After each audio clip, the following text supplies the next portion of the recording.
Hello, Richard. Hi, Terry. I can't seem to find myself. I don't see you either. I just see the logo, but I expected that. Yeah, well, the logo's it. Yeah. Oh, there we go. Zoom meeting. All right.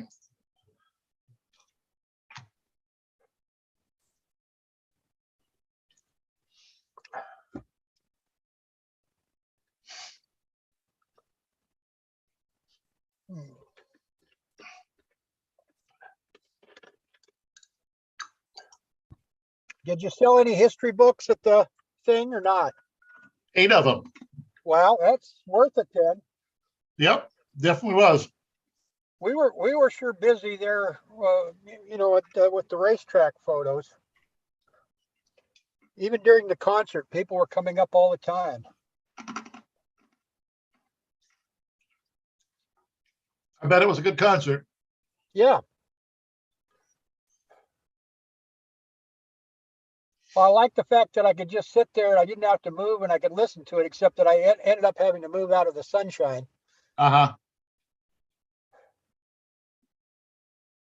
because the sun started coming down and it was under the canopy at that point. Right. Hello, Kelly. Hi, Kelly. Hi, guys.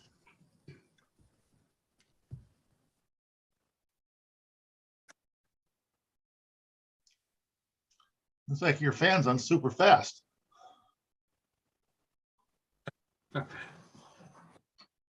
No. Nope. And this is probably the way it gets transmitted. Yep. I can't even see it in the little tiny picture until you were full screen. And I see you, but I can't see the fan.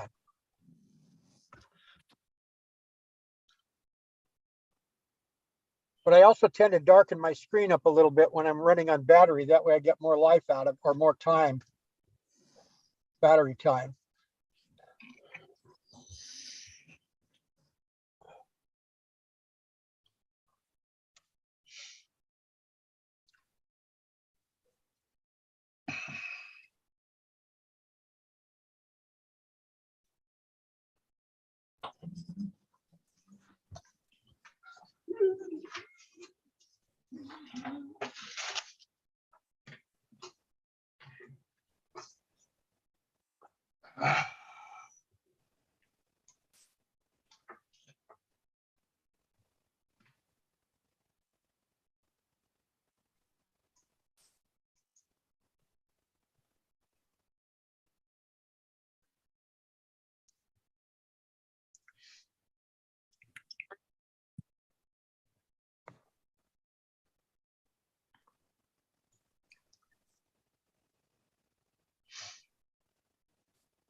Hello, Beth.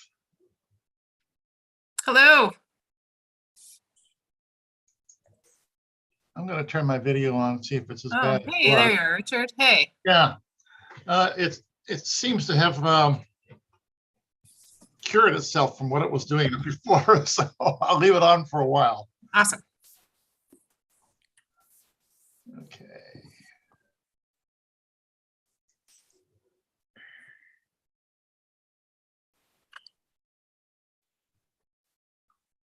Hey, everybody. Hello. Hello. I don't know if anyone noticed, but our agenda disappeared. What? Oh, But I think I've restored it. I don't know if folks can see that now. well, I have to give you sharing privileges. Oh, you're right. Let me give you sharing. Hello, Okay. Meryl. Hello, Andrew. Hello. Okay, I need to go down here. Also, admitting people. You're doing a great job. I just want you to know that. Thanks. Okay. As people are filtering in, folks, here's your prompt to think about. You're going to do your introductions, but favorite place, it can be in Rose City or Portland, but Rose City Park preferably, to spend one of these hot days. Can't be at your house, can't be on Meryl's porch having a beer. Those are your 2 rules. So thinking about that, and then we'll circle back around once we But get it's got to be in everyone's. Rose City Park. That's the challenge. You got to be Rose City Park, my man. But if you go outside Rose City Park, Beth won't be too mad, but I will be. Not Unfortunately, yet, that's what I not do. yet, Terry, not yet. I think Kelly's got it covered. Oh, wow. Look at your view. Holy moly. Yeah. Kelly, that's cheating. Mhm. I am noticing we do not have our secretary, Ian. So I'm going to also plant a seed right now if there wants to be a brave soul in case Ian's not here to take some notes. Again, planting some seeds.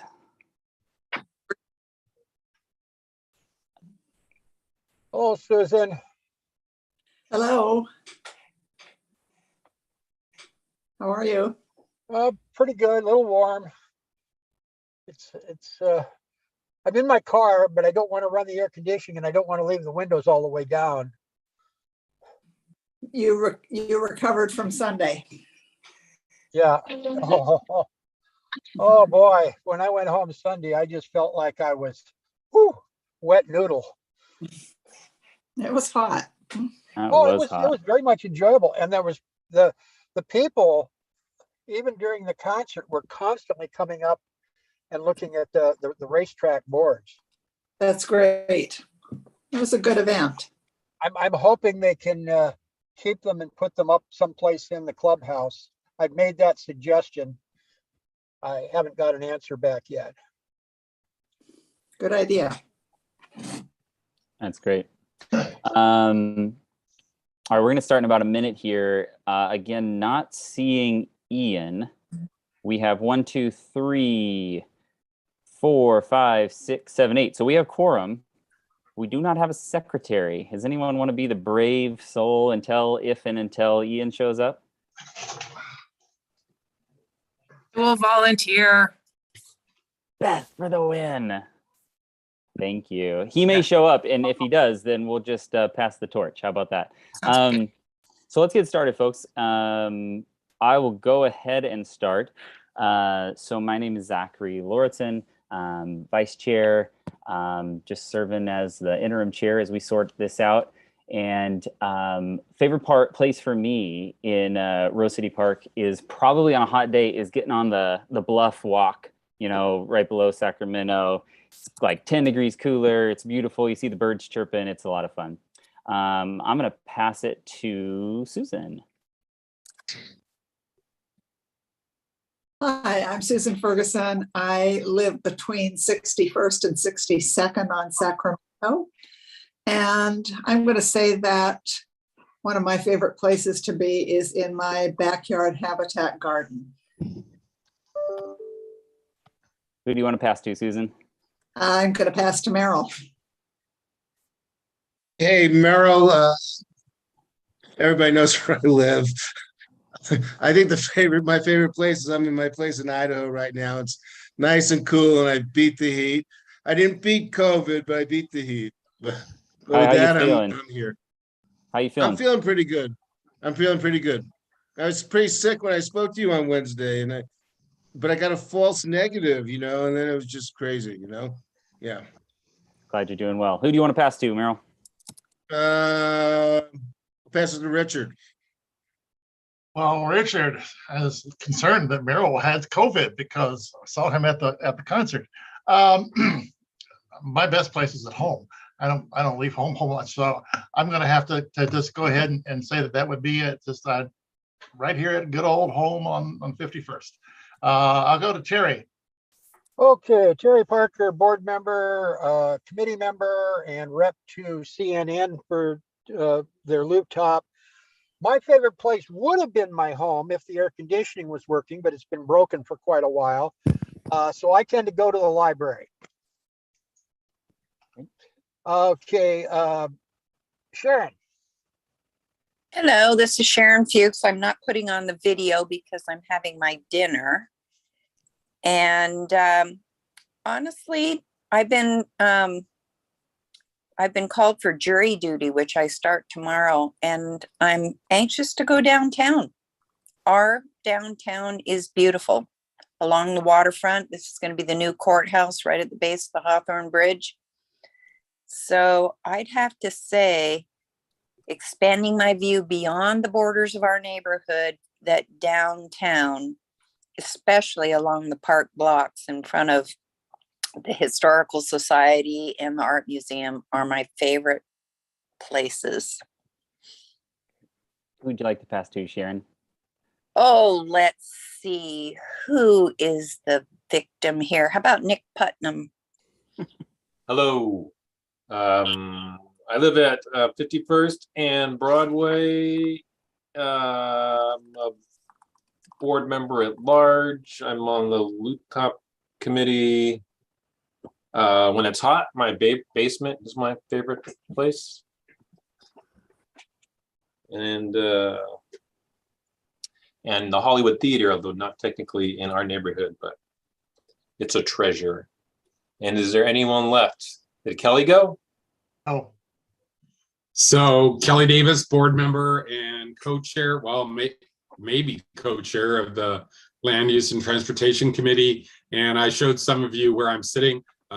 So violating Zach's rule, my favorite place is in a floaty chair with a beer floating on the river. I have a houseboat on Multnomah Channel. Nice. We got Beth. You want to go next? Sure. Board member and a member of the events committee. My favorite is a bike ride along Alameda Ridge and then down the hill by the golf course. It's the best.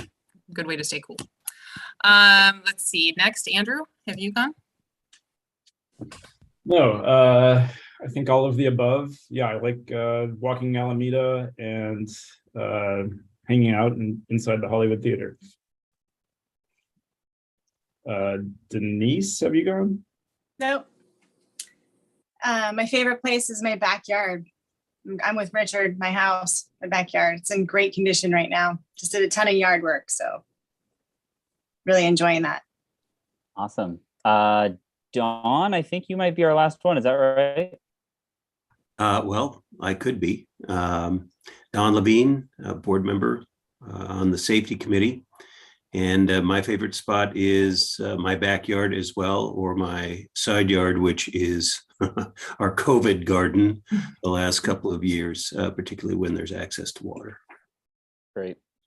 We like to start our meetings with a couple reviews of agreements we have and then the land acknowledgement. I put the links in the chat. Is there anyone who's clicked on that link and wants to be a reader of said land acknowledgement?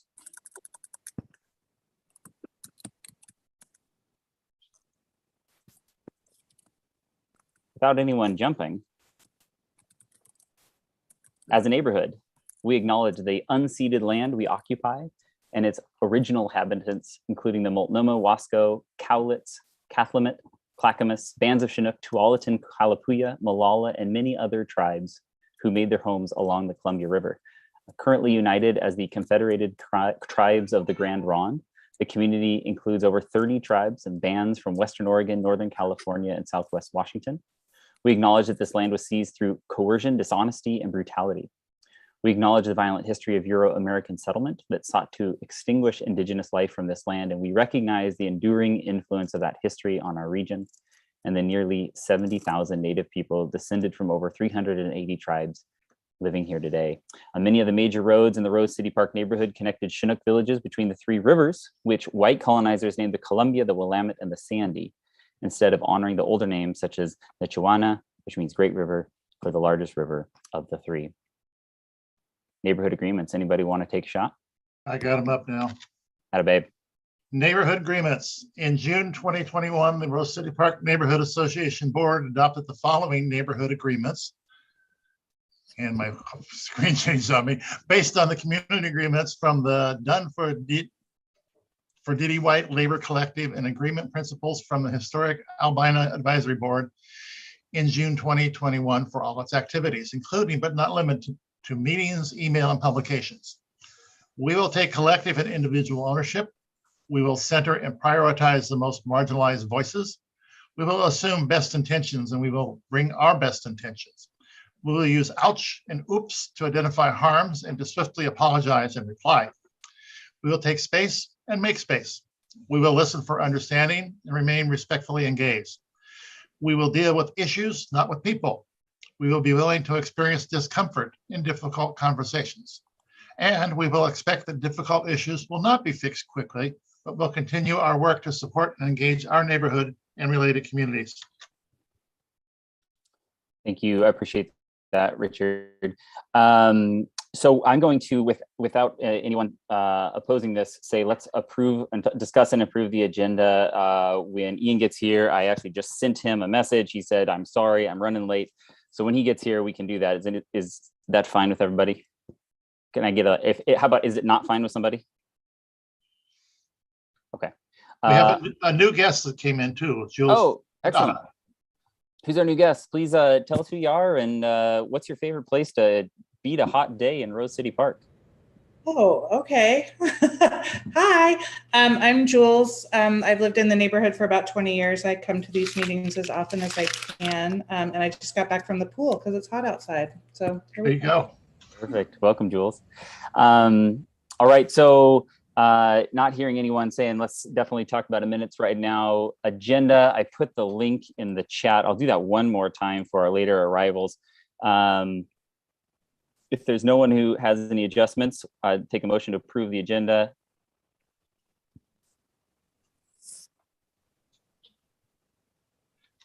I see nothing there to adjust, so I would move to approve the agenda as presented. Have a second? Second. All in favor, give us the thumbs up or the eye. Aye. Aye. Any nays? All right. Not seeing any, we will pass that motion. And again, we'll come back to the agenda later. Richard, I'm going to pass the token to you so we can do treasurer's report. Okay, treasurer's report was uploaded to the documents for this meeting today. So you probably have not had a chance to look at them that closely, but here's what we have. We received money from passing the hat at the concert and the sale of one book, as well as the interest for the month. That income was $689.05. We got $668 from passing the hat, $20 in a book sale. And I don't know how, but we got $1.05 in interest. Oh, that's crazy. Our expenses, we had expenses for concert signs for advertising, $718. Expenses for the talent, $1,000. I don't understand how we can pay these people $1,000 and they come and do stuff like that for us. That was just fantastic. And it cost us $60 and 68 cents for the U-Haul to transport the stage. So for the month, we have a loss of $1,089.63. There are concert bills that have not been presented yet that will need to be presented. We do not have a bill for the porta potty. And I think we will have one for a permit. And I've asked Jennifer Sandhouse, who was our coordinator for the concerts, to give me that information. I have not received it yet. We do have a $2,030 grant from CNN and Office of Civic Improvement to offset some of these expenses. And I will put all that information into CNN once I get all of the bills together. Questions? Did you hear anything about chip drop reimbursement? Yeah, that's further down on the list, but I have not heard. So I will say this, I did put in to see it and ask them to reimburse for the chip drop, which was 100 and I don't have that number right in front of me, and have not heard back from them yet. So that's in there. The ball is in their court. Questions for Richard anymore? We'll talk about the concert later. So just questions more about treasurer report. Did we recover all the concert signs? We're still missing 8 of them, and I think maybe Holly might have some because I know she put some out, but we're missing 8. Okay. Richard, what Terry. about the the books that I asked you about earlier. You didn't say. That anything was this about- month. That's not last month. Oh, okay. Well, it was July 31st. Yeah, That's but the why I books were closed by that time. Oh, okay. Okay. This was a crazy month because I went to try and get a statement for the 31st and says, nope, you have to do it from the 29th. Okay, fine. Yeah, I'm just wondering because the concert signs, that's a one-time cost ideally. Right? Yes, yes. Good. They were designed to be that, even though I made an error on them and had to do a stick over. They first said third Saturday, they actually the fourth Saturday. So we had to do another little thing, and thank goodness for the S2 imaging folks. They did a great job on making them match, and they got them to us super quick, and we got them out. Thank you, Richard. Welcome. Terry, you're up for a Blue Top report. Well, really, there's nothing to report, Zach, because our meeting was canceled because we wouldn't have enough attendance.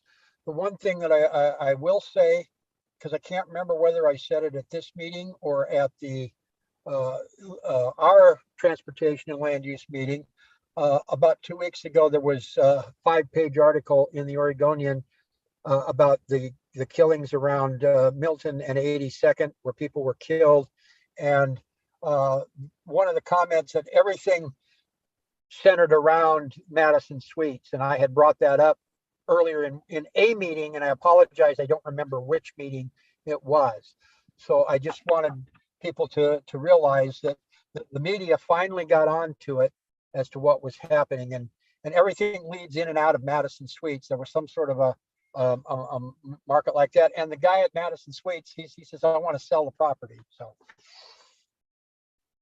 It was definitely a hot zone. It's been a hot zone for a while now. so that's really it. But there's nothing new in the rest of the transportation because we didn't have a meeting. Anything for Terry, folks?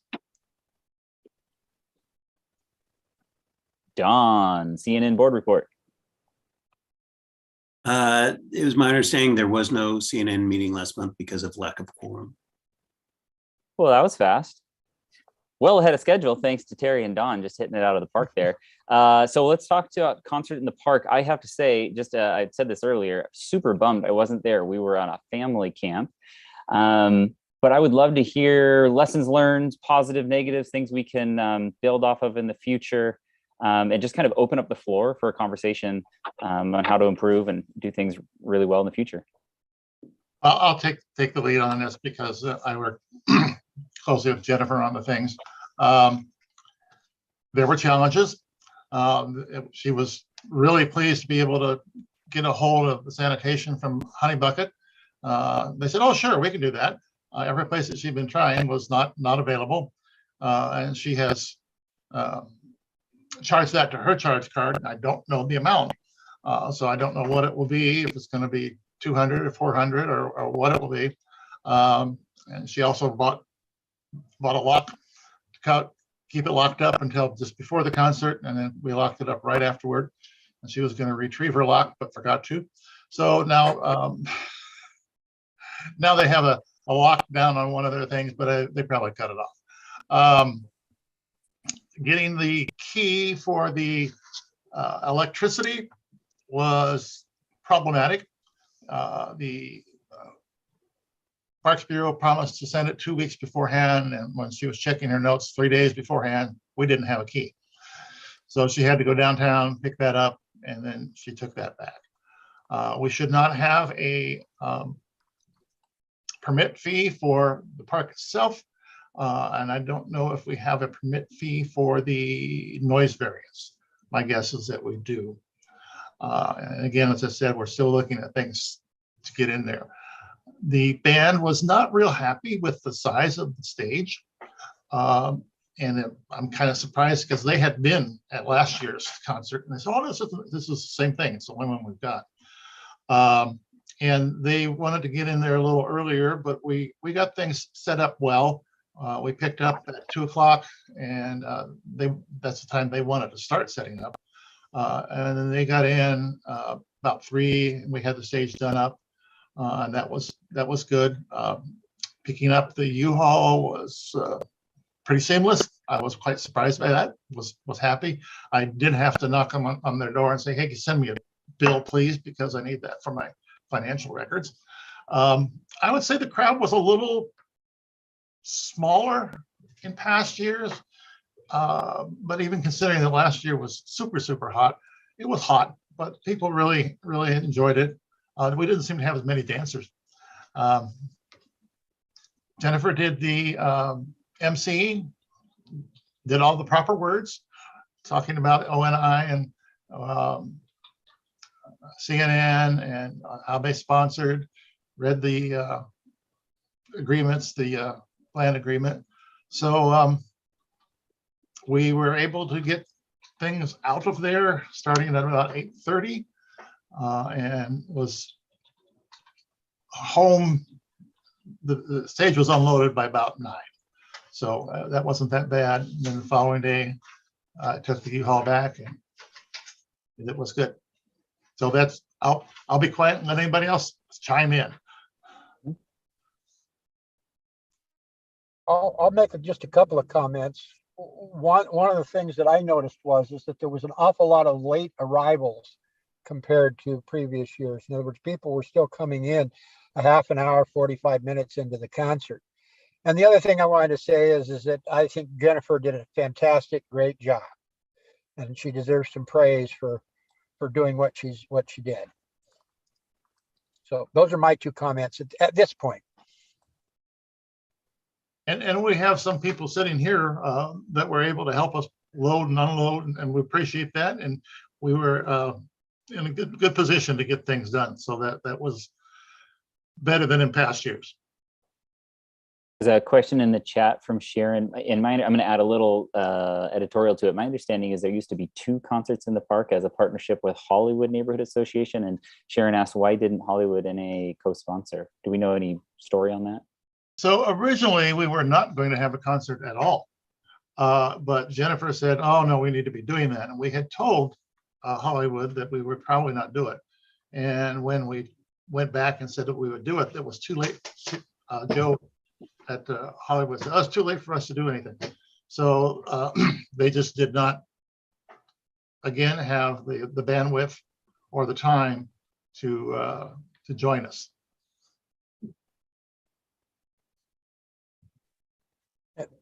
Just another comment here. As many of you know, we actually ended up with 2 concerts because this past Sunday there was a concert there at the Rose City Golf Course, which wasn't, Park Bureau put that on, but we did get 2 concerts basically in the neighborhood. So there might have been, if we'd have tried to run 2 ourselves, there might have been a conflict.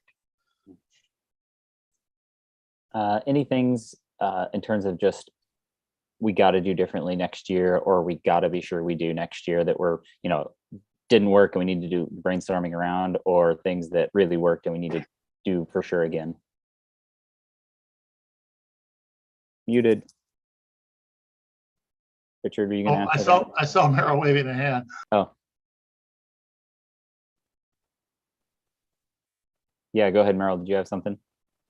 Well, I was just there as a spectator, and it was pretty impressive. It seemed really seamless to me, and I mean, I can't believe the band was $1,000.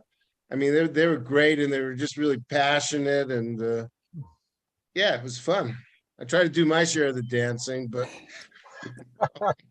the band mentioned that this was their first gig after COVID, and they were just so happy to be there and be able to share it. I think that helped us to keep them within our budget.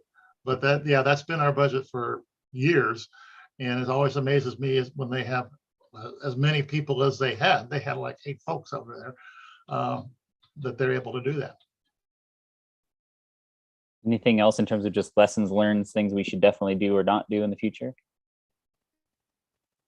Well, I think we should continue to do the U-Haul, and we might need to start looking at renting a larger stage, just because it was cramped. They ended up putting 3 folks on the ground just because there was not enough room on the stage.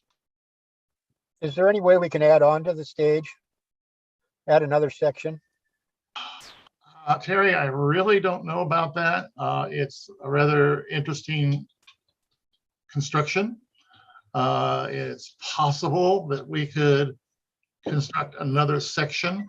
It would just be to have somebody who would be have the skills to do that and to find the hardware and things, because there is interlocking hardware for the 3 panels that we have, so that they don't come apart and we don't lose anybody up on stage. And I don't know if those types of hardware are still available, because this stage is not a spring chicken. It's been around for I'd say a good 20 years. So I don't know about that. Where do we store it, Richard? I mean, is it Rose City Parks? No, we store it in the editor's garage, the newsletter editor's garage. Great. She's got a garage she's not using, so you can keep it here. So it's been there for 3 years. Great. Well, I would just put a little plug, folks. Jennifer did a ton of work on this. Richard and Terry, thanks for giving props around that.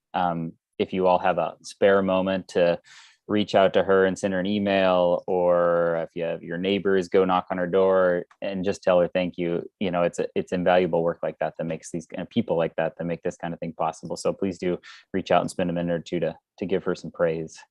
And she prefers to use the RCPNA email for conversations about the neighborhood. All right. Anything else on that front? All right. Next on the agenda, new business is chairperson next step. Ian is supposed to be the presenter on this one. I can give you all one update, which is no information from Allison Stoll at CNN that we've received any formal interest. Where we left it at the last meeting was we would post on the website, which we did a couple weeks ago, saying we're looking for a chair, and we look for formal interest. The process is that we would be a vote by the board. Right now, we have no formal candidates. I would entertain a conversation, though, about how we want to pursue or go forward.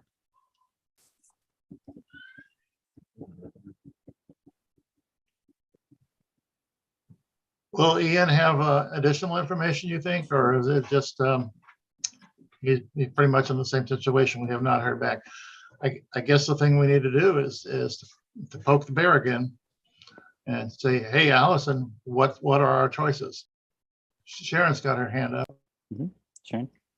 Yeah, it's my understanding that the Hollywood Neighborhood Association has been looking for a chair also.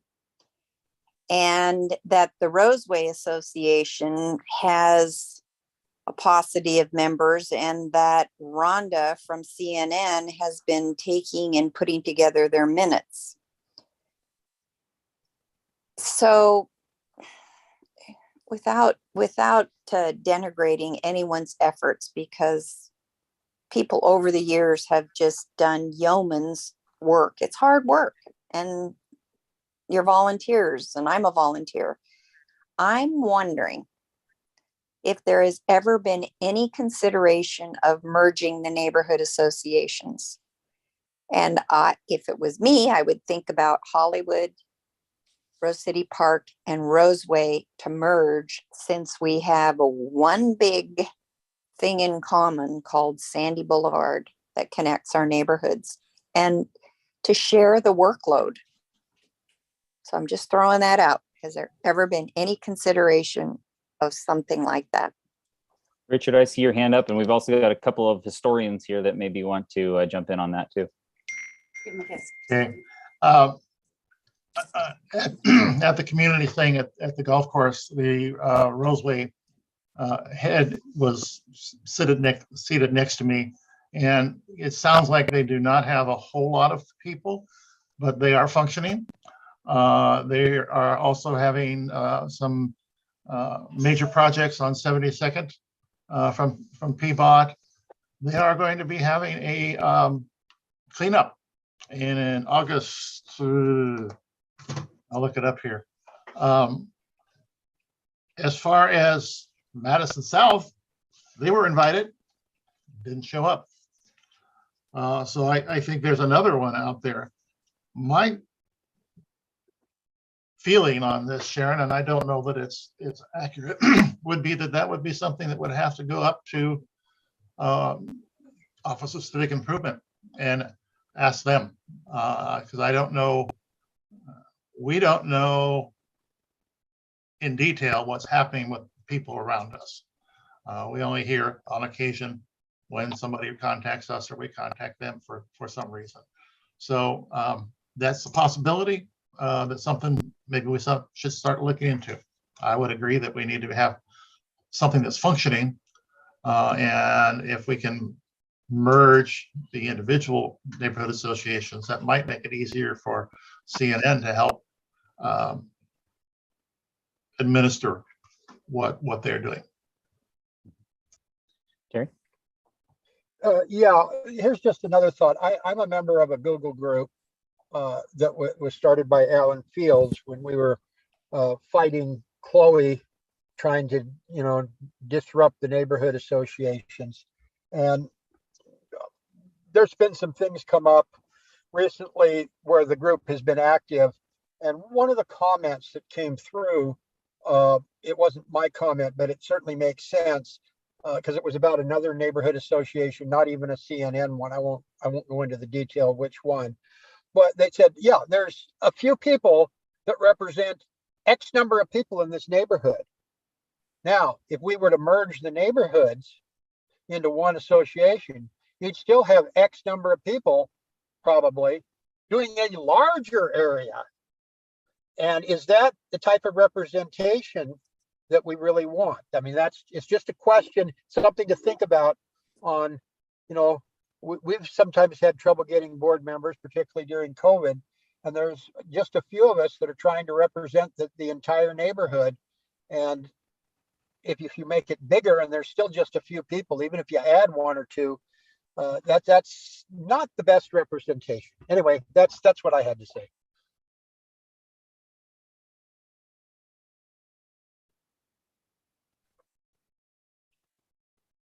Other thoughts?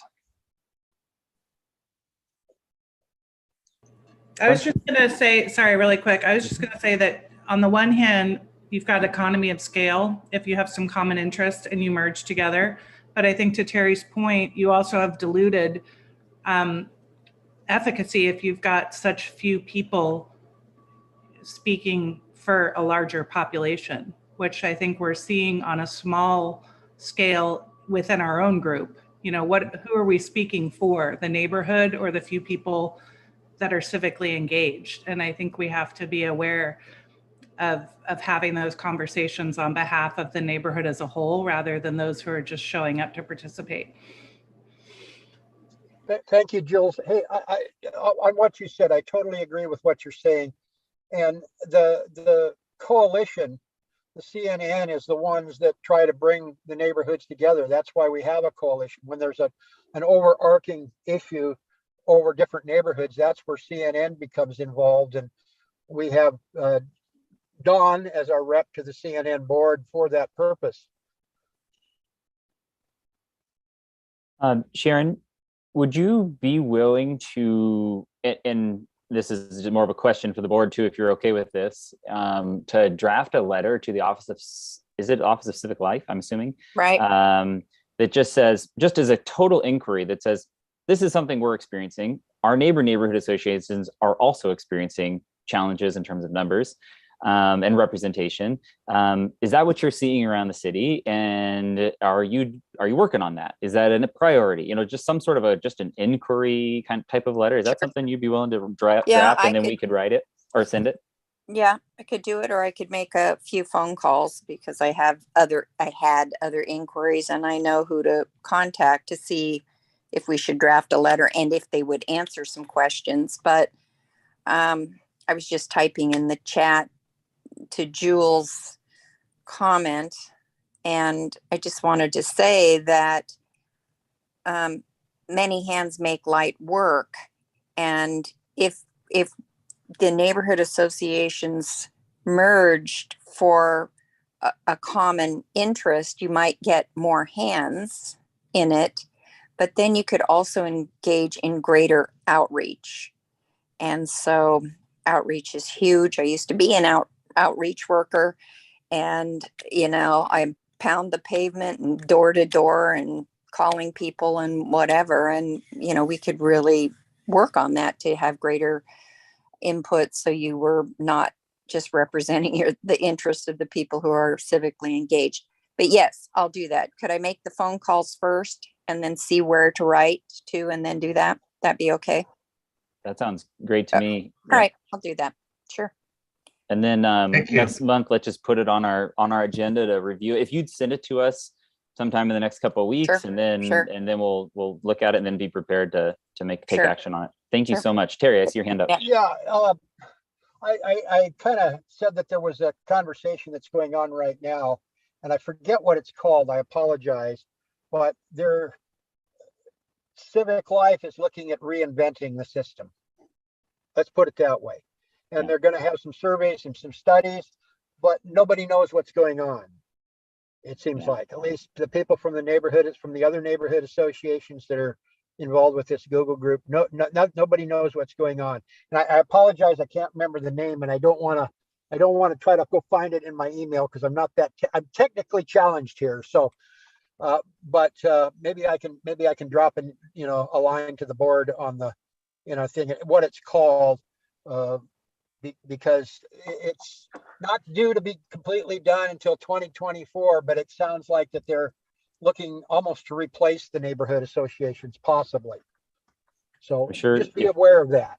We can do a little inquiry. Maybe we'll get some answers on that. So thank Yeah. you, Sharon. I'd Yeah, also put like a little, just kind of a bookmark, which is we've had 2 crazy years. The last couple of years, they've disrupted so much socially. So I would just think that we would, and they especially would want to be reflective around making big decisions at the tail end of a kind of society changing event. And I'll be really curious to hear what they say. So thank you, Sharon. I appreciate that. Technical question. I'm happy to serve in interim capacity for another month unless folks are opposed to that. Or if anyone wants to go a different structure, I guess is kind of what I'm floating out there. Is there any thoughts on that front? Don? Well, Zachary, I think as interim chair or as vice chair, your job is to be the chair if the chair can't be the chair. So True. I think you're the man. By default, I am the man. Thank you, Don. I appreciate that. That is about as high a praise as one can get. Default the manness. Well, I All right. appreciate you saying you're going to be willing to do so. And I understand, you've got a family you want to be taken care of. But let's see what Kelly has to say. So I have a radical thought of a rotating chairmanship, that each board member takes a month and chairs the meeting that happens during that month. And so we spread some of the responsibilities so it's not overwhelming to anyone. Just a thought. That sounds frightening. Kelly, the socialist Davis coming in with a thought there. That sounds frightening. What if you were to do rotating co-chairs? You had two together, then you wouldn't be so frightened. I'd be frightened. Yeah. How about this? Let's all of us take some real mental time over the next few weeks and think creatively. What are some things we can do that, is it recruitment? Is it changing our format? Is it something else? And let's come and prepared to actually dig into this next month. Does that sound like a fair proposition? And send us in an email, say, hey, this is something, food for thought, and we can kind of chew on it in the meantime.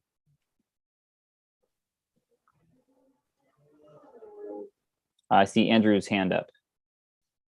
Yeah, I like Kelly's idea. Maybe a version of that would be you do it for 2 months. And so there's kind of a handoff to the next new person. And because I think there is a lot to learn, there's a lot of boxes to check. Seems like that have to be done in time. So yeah, it'd be good to have, I think a co-chair overlapping from the previous month, something like that. Don, I see your hand up. Yeah, I do see a potential problem if somebody's trying to contact the board and they're trying to contact the chair, or we're sending out a letter under the chair's signature. If we would have to change that every month and just put out, if you want to talk to the board, or if you want to talk to the chair, this is who you need to talk to for September. But if you carry that conversation into October, you'll be talking to this person. I can see some potential complications there. I do think that we have a large number of new members that have come onto the board, and several of them aren't here tonight, but I do think that maybe sending out kind of synopsis of this and the issues out to all the board members again with the responsibilities, just in case people haven't checked their email, and saying, we're looking at options, we're looking for solutions, and soliciting input from everybody would be a way to go to start, since we have a full board now and more than a quorum.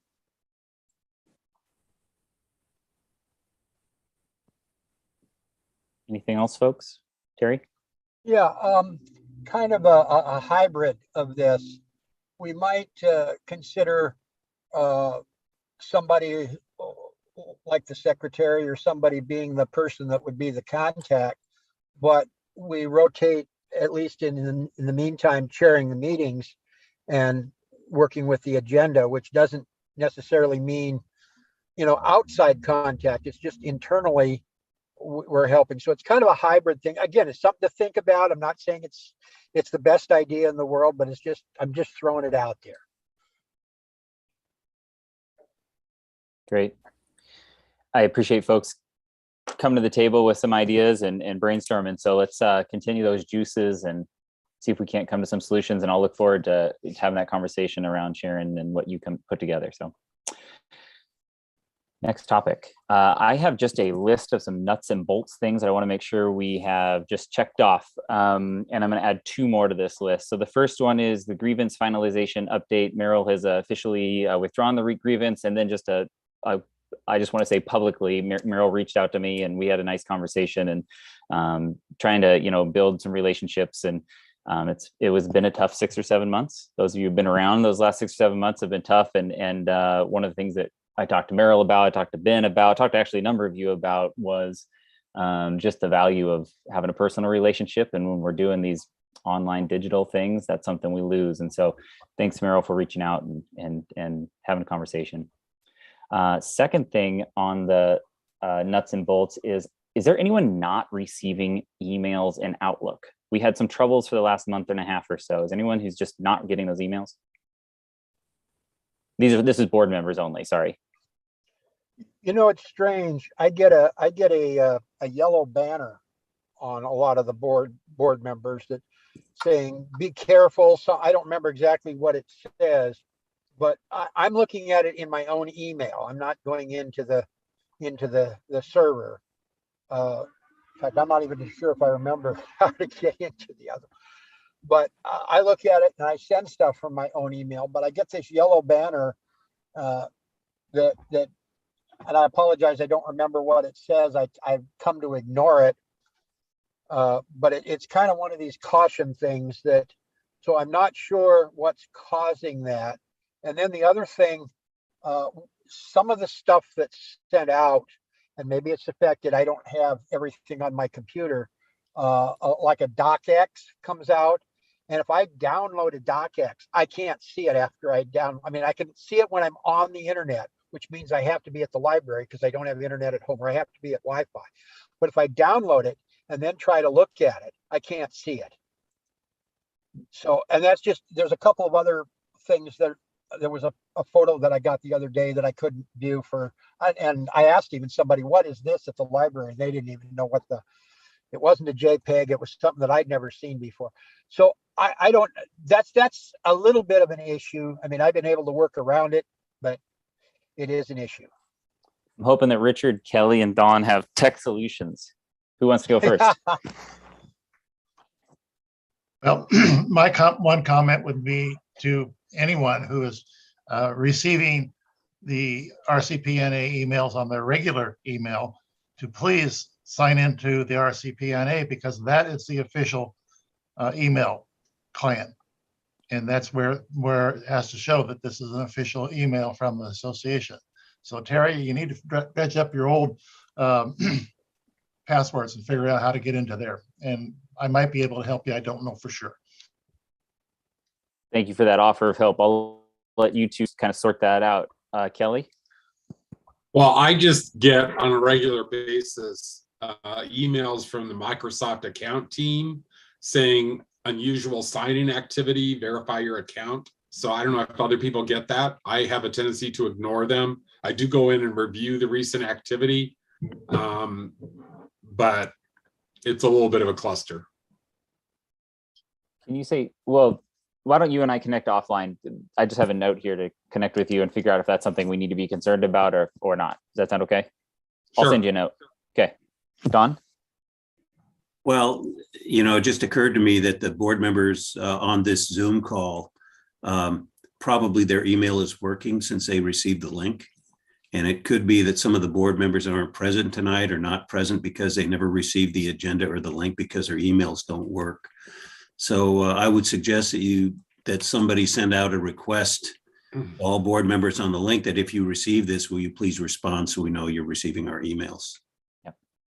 And on that note, I received a message from Holly that said she was in a really gnarly tech situation and she was going to try and sign on if she could. So she's aware and tagged in.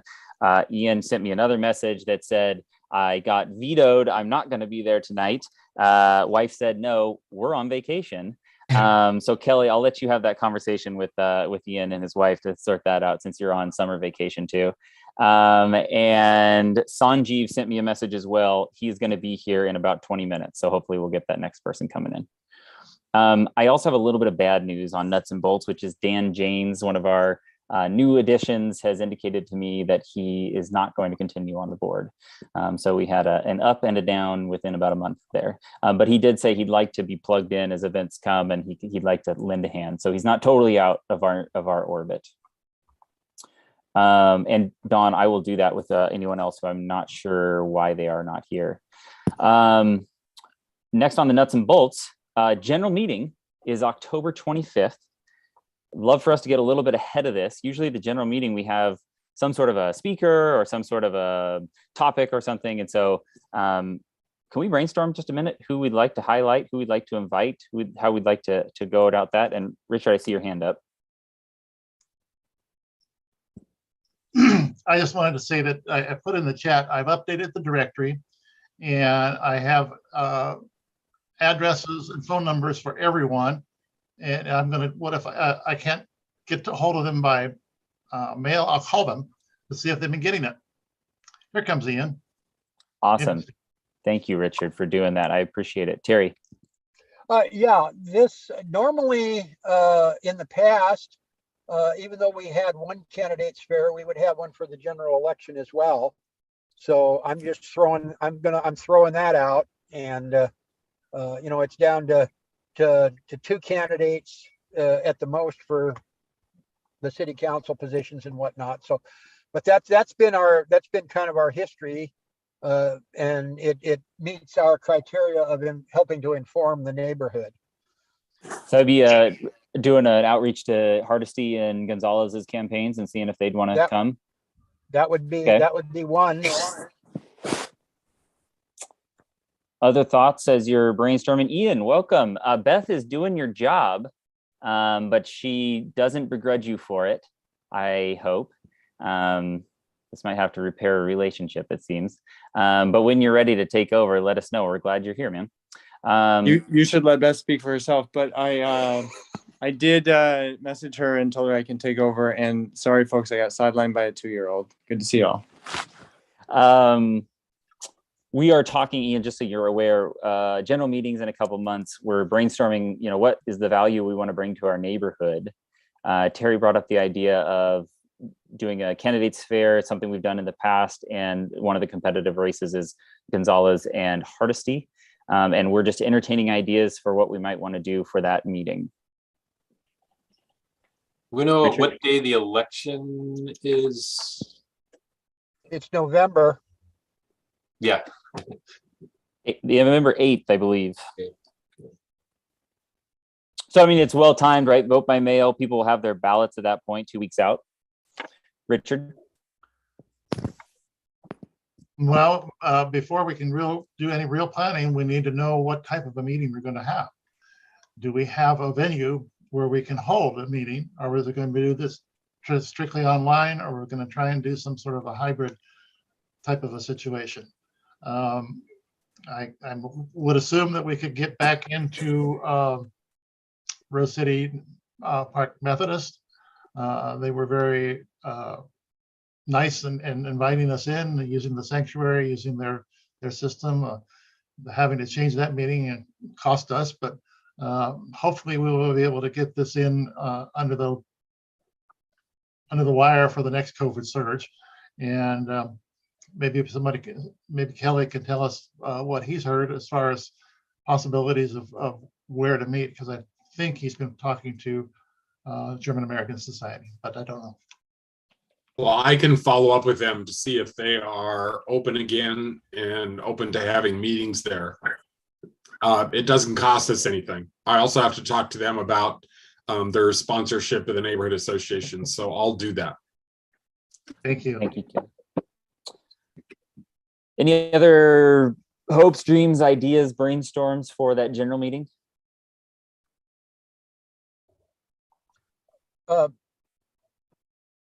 The other thing that I think is real important. Sorry, I just about had a car back into me here. The other thing that's really important is the charter change, which is, part of it. And we could get a pro and a con for charter change, because that is a big issue. You've got Mingus that is has a pact that's going to try to get out the information. You have the Charter Change Commission that is pushing it. So that's almost a bigger issue than just the candidates. But I know we had a conversation about charter change, but now we have people on both sides of the issue, which I think is, it's a decision. I mean, I've already made mine, but I'm not going to go there. I mean, we could go with a theme of election information, right? And those could be our two topics Right. for the general meeting. So that makes sense. That'd be great. Yep. Yeah. What is the charter change? It's the November election. We will be voting on it in November. And by then the suits that are out there, the Business Alliance that's trying to sue, that will have been hopefully handled by the time we have our meeting. So, I mean, it's a thing in progress right now with everything that's going on. Sharon has a note here about we might consider having a joint candidates meeting with Hollywood and Roseway. And then maybe if we did do that, we might be able to leverage something like a bigger place like Madison High School, maybe people, or McDaniel, my apologies. That might be a place that can kind of show off in the neighborhood. It wouldn't be our neighborhood, but close. We'd have to pay for that, I'm sure. That could be, yeah. Any final thoughts, or are we coalescing around the idea that I should reach out to Gonzalez and Hardesty campaigns and work on that? What are y'all thinking? I think that's an excellent way to go. I'd reach out to Mingus as well. He seems to be one of the spokespeople for the kind of against the current charter change as it's written, and then the Charter Change Commission and somebody at the Charter Change Commission. So that you kind of have, we get both sides of it that way. And that's the way we've always done things, is get both sides of it. Terry, I'll reach out to you offline about that. Oh, Susan, I see your hands up about trying to figure out who that might be. Susan? Yeah, I was just going to say, you might want to have several possibilities because you don't know how booked these candidates are or the speakers are. So I think there's several interesting races, including county chair, the Hardesty, and I think also the Charter Commission is really important, but who knows how busy they are, how booked they are. Thank you, Susan. Okay. And then Kelly, can you make sure we're on the same page here? General meeting, other than like an event, speakers, we do some neighborhood updates. Is there anything else that we would definitely want to cover at our general meeting that we need to start prepping for?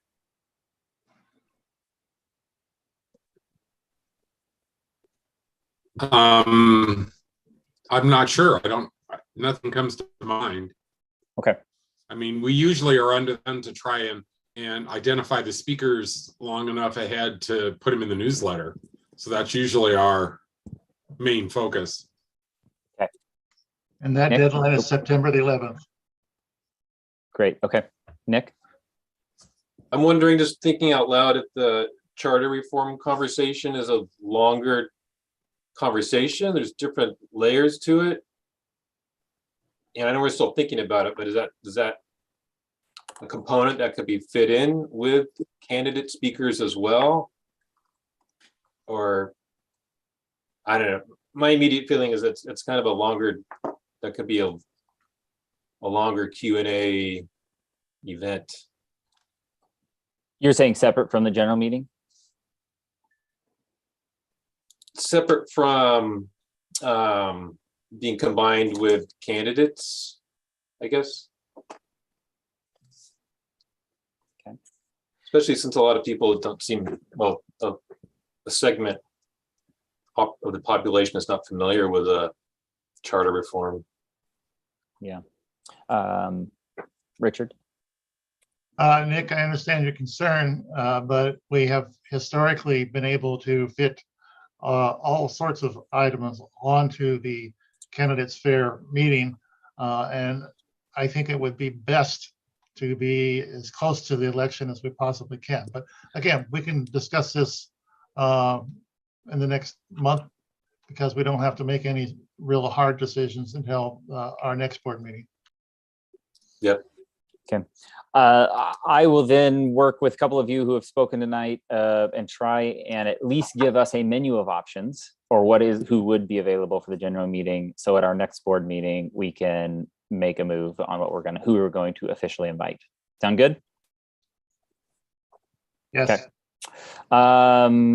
Next bullet is, on the one hand, we're technically supposed to have a kind of board get together, goal setting, visioning, why are we joining, what are we trying to accomplish, but also just it's the right thing to do. We need to put our heads together and have some direction here rather than just kind of swimming in the waters in whatever way we go. And so I want to put that on the table as something that I want to make sure that we do sooner rather than later. If we're in December or January and we're halfway through our terms, then we've kind of missed the boat on that. But any ideas for folks on what that might look like, or how we might go about goal setting and visioning? And it doesn't necessarily have to be a meeting, so to speak. It could be a conversation online. It could be a Google Doc. It could be letters we write. It could be, any number of forms. The easiest, obviously, is get together and talk. But thoughts on is there interest and spending some of our time and energy around that? And then B, what does that look like to you all?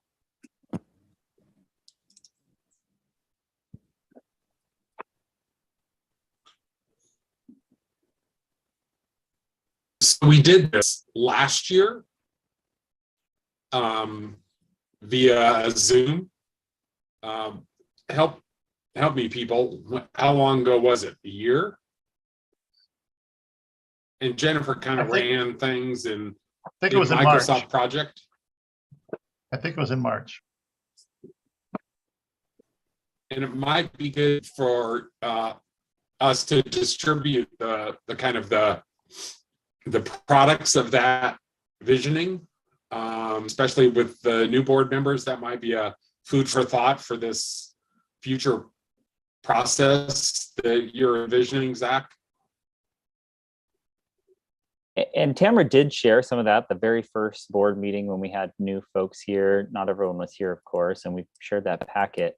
Was it like, can you just talk about nuts and bolts? Was it just like an hour sitting around talking, or was there something else to it? It was more than an hour.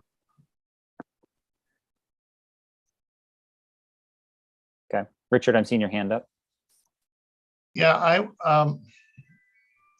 would say that we've done retreats, we've done visionings, we've done all sorts of things that haven't been really very fruitful. I think we should probably take our energies and work on the bylaws first. Bylaws need to be done. Maybe that's our visioning. Okay. It also could be something as simple as just a little questionnaire that we all spend 15, 30 minutes saying, putting onto paper what it is that brought us here and why. And some may say make friends, some may say work on bylaws, some may say put on concerts. I mean, who knows, right? And so, but at least putting that on the table so that we're all hearing each other's hopes and dreams. Does that sound fair? Sure, sounds good. Okay. I'm not sensing resounding energy around that, but I find it to be fairly important that we actually have a sense of who and why we're here and what we hope to achieve. Zach, this is Ian. Zachary, excuse me. You know, I really like it. I think when I was thinking about the bylaws, which I know somebody just raised, and which is our next topic, I was thinking like it would be really nice to sort of have some guiding principles for that approach, and we can hold that for when we talk about it in a minute. But you know, I think that's important, and will almost certainly be informed by like what are the bigger goals of folks, like, you know, what are we striving together? Because I think the bucket of what a neighborhood association can and should do is so large that we need to sort of figure out within that, at least where this current group wants to focus. So I would be supportive of trying to do some visioning and have some further conversations there. Okay, thank you, Ian.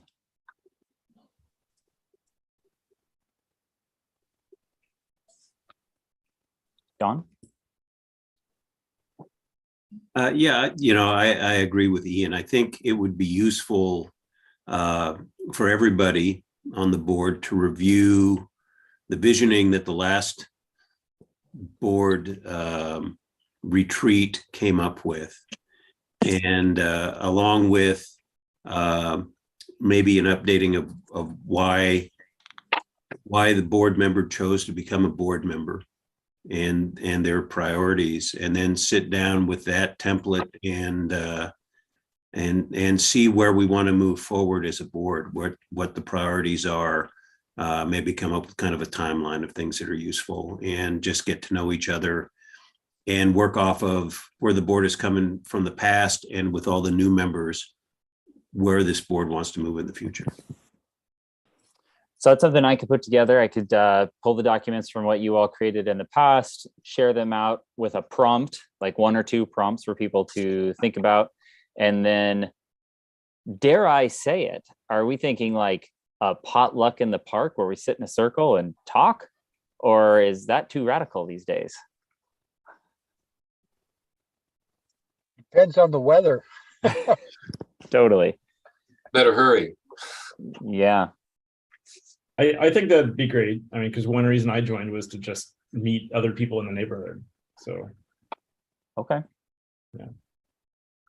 I'll try and put that together very shortly. And then one of the prompts will be, hey, let's choose a date and let's get together. Let's make it friendly, family friendly. Maybe like families come and we share some food, and then families can go home and we can stay and chat if we want, or families can go play on the park or whatever it happens to be. Sound good? Okay, great. I have 2 nuts and bolts that I want to bring up that are quick, that aren't on the list. One is Michelle, our website guru, is the only person that I know of in our whole crew who knows how to do just like simple posts that just says, not like editing of the website, but just like hey, this thing's coming up. So like the agenda, right? Like when the agenda needs to go out, if Michelle's in Italy gallivanting about Tuscany, it's just not going to get on the website. And so are there any tech gurus? I would love to have 1 or 2 of you who I can connect with Michelle, and then you're a backup. You have nothing you have to do except for when she needs a backup, you can post. It's like a 1 learning curve. Is there anyone who wants to take that? I volunteer. I'll chime in with that too. That's two What of us from the happened, what communications happened to committee. Joe, our intern? He's gone away. I have no idea. I still text him whenever I have a problem with logging into logging into Zoom or YouTube. He responds. Kelly, will you check with Joe the intern? And we need Joe the intern to come to our party at the picnic at the park with our board just to say hi to us. And I don't think Joe wants to be an intern forever, but that's probably the subject of like a funny movie. So Kelly, you're doing Joe the intern. Beth, I can connect you with Michelle. Awesome. Yep. I'm also going to bother Sanjeev, and maybe when he gets here, I'll recruit him because he actually has a tech background. He'd be perfect for this. How about that? All right. And then the last thing is, Sharon pointed out, we need to get the agendas out earlier, a week out. I just need feedback from you all. But when I send the draft agenda, how many days in advance of the meeting do you need to give a little bit of feedback so that we can get it to Michelle, Beth, Sanjeev, and Joe the intern to get it posted? Is it 2 weeks before? Is it 3 weeks before? What does that look like so that we can backwards plan to make sure we're out on time? I think 2 weeks would be sufficient. 2 weeks before, we have a 4-day window to provide feedback, and then we can tell Michelle to post. Well, I was thinking 2 weeks before it needs to be posted. So that would be 3 weeks before the next meeting. Okay, so 3 weeks before I send it out, we have a week for commentary, and then we give it to Michelle 2 weeks out. Is that fair? Okay, and Sharon's pointing, you can always just post the draft and then amend. Yeah, Don. Yeah, my feeling is that 3 weeks out is a little too long to get the draft agenda out because a lot of the items that we might want to amend are going to come up within that window. I think a week before it's posted to get comments on the draft is adequate, and then we can amend it at the meeting with any other changes that need to be made and still get it posted within a week of the meeting. I agree with you, Don. Okay. 3 Makes weeks sense. is a little bit Makes for, sense. Okay, that sounds great. So I'm going to aim for sending you all an email 2 weeks out, or roughly, 2.5, whatever it happens to say. Here's our draft. Take a few days, give us some feedback, and then we can always amend at the meeting. Sound good? Okay, those are my nuts and bolts. So our next topic is bylaw review committee, something Sharon's talked about and something Andrew mentioned at the last meeting. So I'm actually going to pass the baton to Andrew. Can you tackle this topic? Sure. I guess the question is, who would like to join me on this bylaw review committee? I think, if we have 3 or 4 people, we can set up kind of a side meeting about that, and then just start working on, commenting on, I guess, the current document, try to gather, other associations' documents. I don't know if anyone has kind of access to those or who to talk to about getting those. Just to kind of make sure, we're in alignment across the city. And yeah, so that's kind of my vague plan right now. Yeah, so who should I set up a meeting with? Don, This is Ian. I'm interested. Okay. I just saw Sharon's comment. CNN is planning to have 2 workshops, at least according to what Allison has told me. One of them is going to be bylaws. The other one is going to be conflict of interest. And there is a template out there that for the neighborhood associations that you can kind of follow for your own bylaws. And what I sent out earlier, maybe a week ago or a few days ago, was just the conflict of interest part of that template. I didn't send out the whole thing, but or somebody sent it to me, and I actually Sharon sent it to me, and so I copied that because that was one of my concerns, was conflicts of interest. So anyway, those are coming up, and you might want to talk to Allison directly about that. She has been going into the office because it's air conditioned and her house isn't. Andrew, I can do an introduction between you and Allison. Allison is the executive director of the Central Northeast Neighborhood. They're kind of our umbrella association, and I could connect you to via email. Does that sound okay? That's great. Great. Dawn, I see your hand up. Sorry, should be down. I'll fix that. Okay, so on the committee itself, I have Ian so far. Anyone else? I could try to help. I'm not super versed in legalese, but maybe some research, maybe some editing. Okay. How about one more person? And it could be just as a thought, Marina's not here, Holly's not here, Sanji's not here. So we may be able to pull one more from our new crew. That'd be nice too. Does it That- have that to I've be a been board person? I'm sorry, Zach, I didn't mean to cut in on you. Does it have to be No. a board person? I don't think so. What do y'all think? I don't think it does either.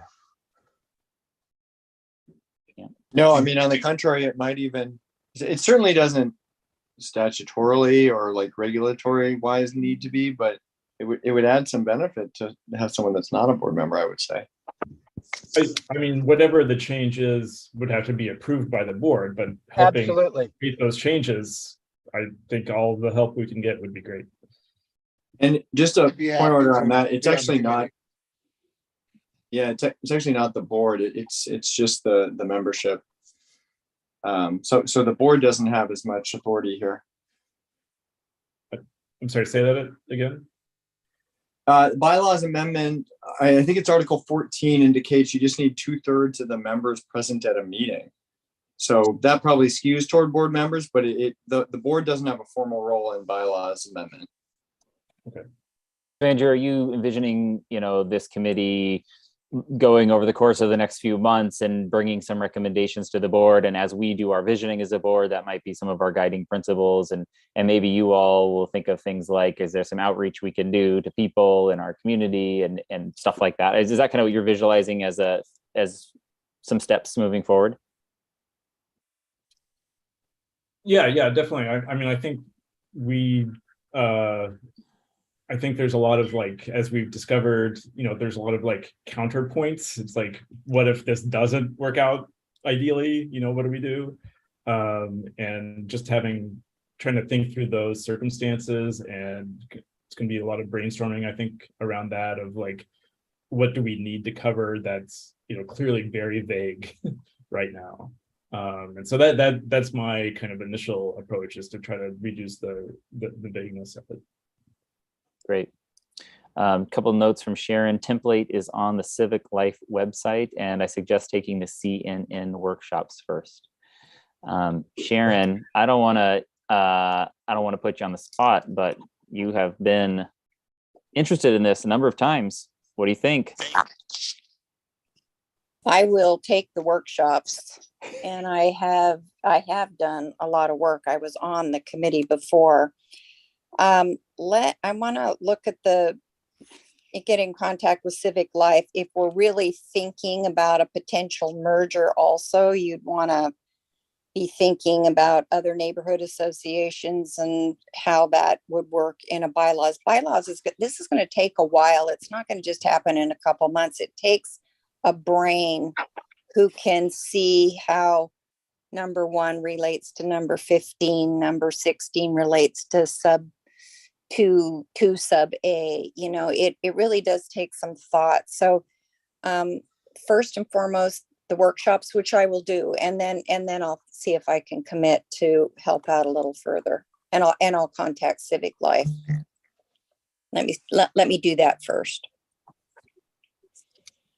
Okay, Andrew, I appreciate you taking the bull by the horns here and kind of starting that process. We'll call on you to update us each month, and you and the team, and then we can provide some feedback and as we go and kind of flesh out that. But I'd really encourage the group to come up with a framework, kind of a plan of action over the coming months that we can all have a kind of get our wrap our brains around. Great. Okay, thank you. Next agenda item is the Northeast 64th and Brazil candlesticks to concrete planters question.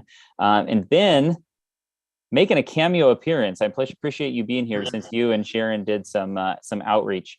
I'm going to pass the baton to Kelly to provide the question and what we need to accomplish tonight. Go ahead, Kelly. So it's 64th and Brazil. Ben, Joy, and Sharon distributed flyers showing the most recent design for that intersection. PBOT has done design with 13 round concrete planters. In theory, would replace the candlesticks, which everybody uniformly hates. So the flyers ask neighbors to vote on whether to accept the latest concrete planter design or not. I think they distributed, how many, Sharon? 60? Sorry, yes, it was 60. And they got 12 responses, 6 that voted for the concrete planters and 6 that voted against. So that's not really a good consensus. Well, the against was also railing against the whole thing. People were just ticked off that anything happened there. So I don't know if I could say Ben could chime in that if they're actually against the planters or they're just against the world at this point. So Denise George, who is also part of the meeting tonight, wrote a letter in opposition to the concrete planters, and we can talk about that in a minute. I'm not sure what action the board wants to take tonight. Tamara said before she left that she was leaning towards accepting the concrete planters as a better solution than the candlesticks. So a lot of the discussion happened at the May Land Use and Transportation Committee meeting, and those minutes are available online if people want to see more detail. So Zach, I'm not sure what you want to cover today. Do you want me to show the concrete planter design? You definitely can do that. So where we left it, folks, and Meryl, I see your hand, so I'll get you in just a second. Where we left it, folks, is the Bureau of Transportation heard from us the candlesticks were ugly. The Bureau of Transportation also said the Safe Streets installation at 64th and Brazil is permanent, and they're not going to take it out. We're still waiting to hear on the signage reduction. But they said the candlesticks, you can take them out and replace them with planters, the same concrete planters, have some low growth plants. They said, we will not do anything. That is status quo, will stay the same unless your board formally requests the candlesticks to go and the concrete planters to come in. We have now kicked this can down the road multiple meetings, and I would suggest we need to make a decision. Stick with the status quo or ask for the concrete planters, or create some sort of a plan that we are going to pursue to change it. I mean, I think one of the themes I've heard from Ben over and over is, wouldn't it be nice if we had just a holistic improvement of that intersection? But that's money that we don't have the authority to have, and PBOT has very clearly said they are not going to spend. So the question is, one of those 3 choices are we going to do so that we don't have the same agenda item on our meetings month after month after month? Sorry, Meryl, go ahead. Well, the situation there is just really horrible at 64th and Brazil. I mean, it's just a mess. I mean, it's one of the nicest places in the neighborhood, and you've got, I think there just needs to be a plan that we had, so we can, rather than have 2 separate things, the safe streets and the whatever, that we can have one design, because we really have conflicting designs at this point, and it's just horrible there.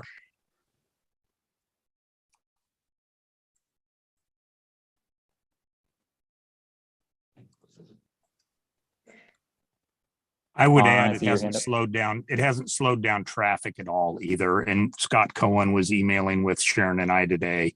It hasn't slowed anything. It's just ugly, and it hasn't accomplished what it was put in place to do. Dawn, I see your hand up.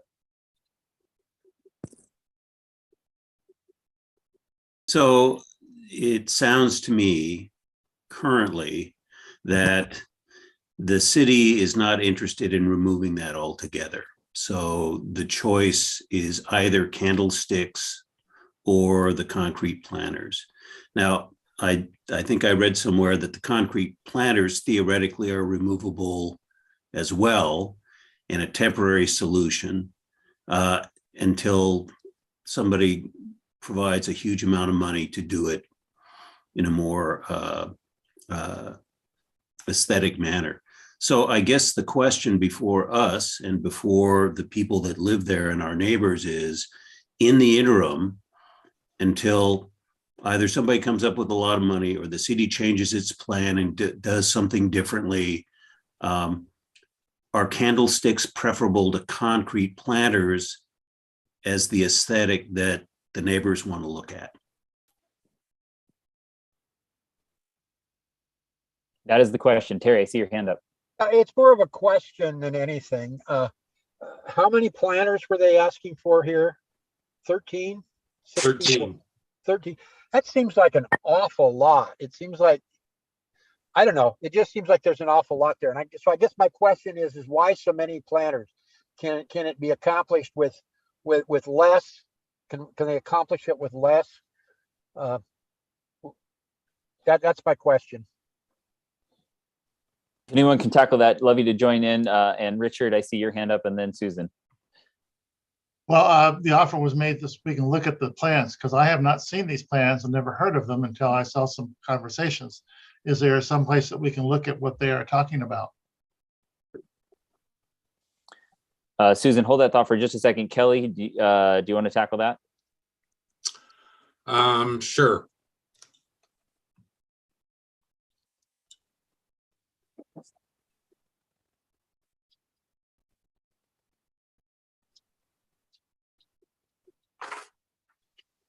Oh, It didn't look like planters. Did you want to see my grandchildren? So this is the flyer that Sharon and Ben handed out. This is the aerial view of the intersection. And then this is the layout of the 13 planters that PBOT has proposed. And this is what they look like. There's also an option to have them planted. And there has been some enthusiasm within the neighborhood of doing some native plantings there, and the neighbors maybe helping to maintain those.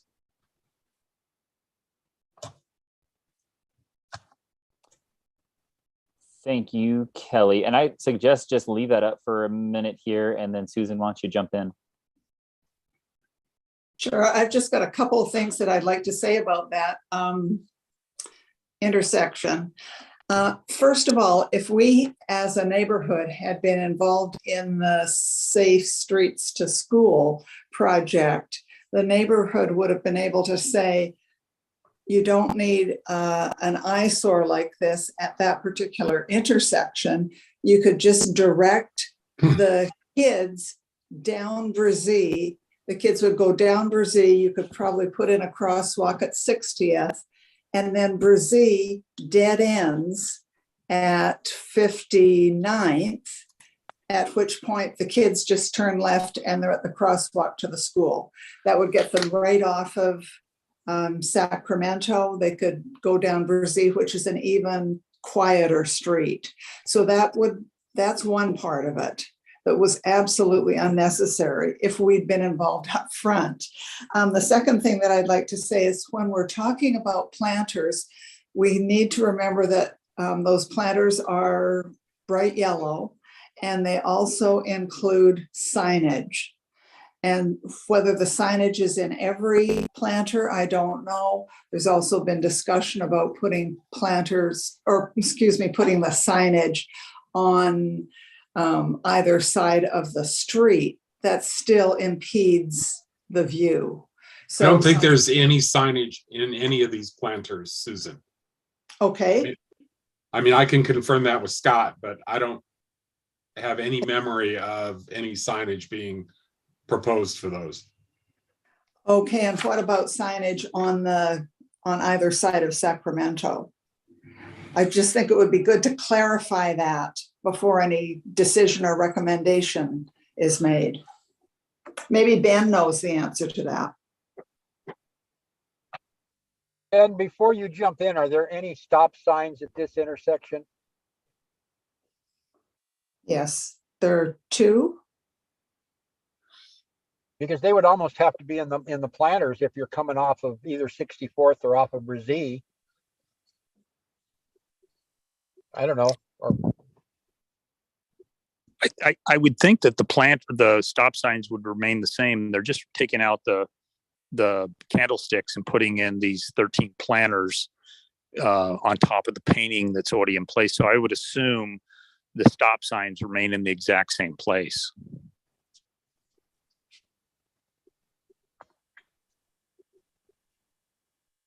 And What's do you, your- oh. do you know whether there is any signage in the planters or on either side of Sacramento or Brazee?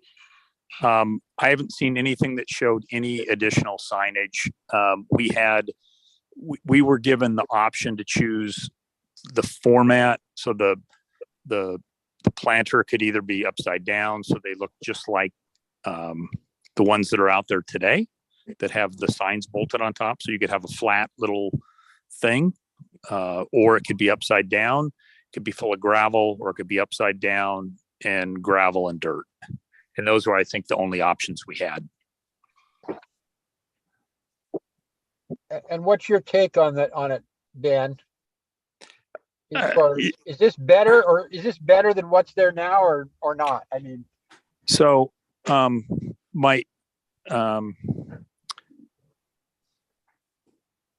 hard not to give it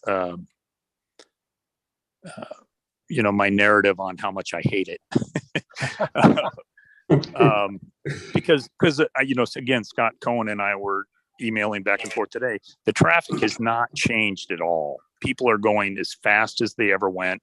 I don't think it's solved the problem. Now, I think we should solve the problem having a safe place for families and people to cross the street, and we should be able to slow down traffic. I don't think any of this nonsense has solved that problem. And so I err on the side of not spending money to do anything further until there's a solution that solves it. And when I said to Scott Cohen today, you didn't solve the problem, he said, we'll measure in a year and see if we did. So I would say it doesn't solve anything. Sharon, I see your hand up. Yes. As you know, Ben recently joined the Land Use Committee. So most of his prior communications with Scott Cohen has been as a public citizen. And when I am in touch with Scott Cohen, I always state that I am responding as a public citizen. So I don't want anyone to think that I'm ever trying to represent the Land Use Committee or the board in any manner, shape, or form. Often I send him pictures of graffiti or the bollard, the barrier at Tillamook and 92nd that was knocked off of its thing. And I send him this stuff just to keep him updated. Other times I get annoyed and I've said annoying things to him, I'm sure. Today I did respond as a public citizen in regards to he and Ben's communication, because Ben had CC'd me on the email, and Scott Cohen replied to both of us, and he sent some traffic studies. And correct me, Ben, if I'm wrong. He sent some traffic studies, but they were from 2017.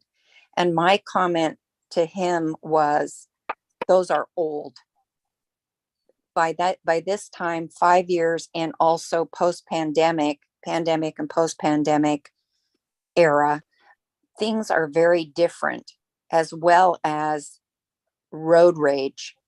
And I have noticed as a driver the absolute hair trigger behavior of drivers. And I am a very careful driver. I watch for bicyclists. I do everything I can. And even minor errors that might be happening sets people off. And I could see how some of the behavior of people along Sacramento, seeing these barriers and seeing this traffic confusion here, which I call a visual nightmare at 64th and Brazee, is going to set off tempers. And so it would not surprise me in the least, Ben, if some of what you're observing is irritable behavior. Thank you, Sharon. So I'm looking at the clock. Want to make sure we get a couple things done tonight beyond this, and so we're past our agenda time on this. So Nick, I want to make sure that you have a chance to jump in here, and then I want us to really focus in on the question, and then if we need to make a longer term plan about how we're going to address this, that's great. But I want to make sure that we're going to tighten this up. So I'm going to aim at 8:35. We're either going to stop talking or we're going to make a decision. One of the two. Go ahead, Nick. Oh, I just remember there was a comment, I know it was the last meeting, someone had said they thought the candlesticks provided a false sense of safety. So the planters would provide more of an actual physical barrier. Not saying I'm supporting, either way, but that was, I can't remember who said that, but that was a comment previously. Thank you, Nick. Denise? So since my letter is attached in tonight's agenda, I just wanted to make sure to just revisit that in the event that the board, can review that, because I've made some really strong points. I spent some time on it. I've talked to Scott Cohen specifically about this. He knows how I feel. My thoughts and feelings have not changed. So I just wanted to address the letter issue. Secondly, the issue that was just raised a minute ago about how things haven't slowed down. I live 3 houses away from this, and I have not seen one person, a traffic study person or anything studying this. So I'm just curious to know who is saying it hasn't slowed down. Do we have actual scientific data to state that? Do we have people actually watching that and, tracking the number of cars and the speed and things like that? Because I'm not aware of any of that. So I don't think we can just loosely say that things haven't slowed down. Third is, yes, I think we need a longer term plan. I think it is extremely dangerous to install 13 bollards or, planters here as a temporary solution. I stated this two board meetings ago or 3 board meetings ago that nothing with PBOT is temporary. It would be extremely difficult for us to get these 13 planters out if that was the event, if we wanted to do that, if we redesigned another plan. So I think keeping our current ugly candlesticks is better than installing 13 planters that there is not room for. This is a very tight area. These are places that have homes and parking spots. And this is not conducive to everyday living. Fourth, I encourage you all, do any of you live on Brazil? Do any of you live in this area? I don't believe that you do. I am 4 houses down from this. So this is something that I live, walk, drive and look at every single day. And so I think that the people that are most impacted should be the ones that are ultimately being interviewed. And if you can't reach them by a survey, go knock on their doors. I think that they should have a direct impact in the decisions that are made with these 13 planners. So that is all that I have to say. I think most of the other points are in my letter, but I think that we should table this because I think that just throwing more things at a design that's already poorly designed is a really, bad decision. And now we have immediately kitty corner from this. We now have the 64th bollards. So we have speed bumps, we have bollards, we have candlesticks, and now you're going to throw 13 planters at this. So do you see where I'm going with this? You will not be able to drive in this area at all. And maybe that is the goal of this committee and this little streets program. But for somebody that does drive a car and has multiple, people driving cars in my home, I just don't see that this is going to work. So thank you, Denise. It is 8:35. Ben, you have 15 seconds. Then Nick, you got 15 seconds. Then I'm going to entertain a motion or not, as the case may be. I would just say to Denise, I said that cars had went faster. That is subjective. And what I asked Scott Cohen was for data on how they calculated why there was a problem. And they said they will take 1 year out before they will measure to see if it's slowed down or not. So there is no quantitative. It was my opinion by walking my dog every day down Sacramento when I watched people still driving fast and looking at their phones. It didn't solve the problem. Thanks. Nick, do you want to jump in? I see your hand down. I would just say that the committee doesn't plan or implement projects like this. The committee creates, as far as I understand, a place to talk about things like this, that city agencies projects that they engage in.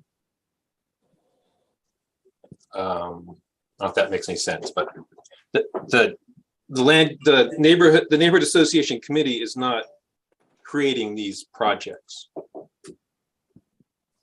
Yeah, I would echo that too. And I appreciate, Denise, your passion and your local knowledge there. And this committee, the land use committee and the board is not doing these projects. We have been advocating for at least alternatives to make it a little bit more appealing of a space.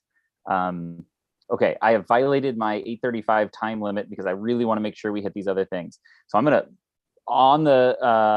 open the floor for, is there a motion to take action on this? If there's not a motion, then status quo prevails, but I'm going to open the floor if there's any interest.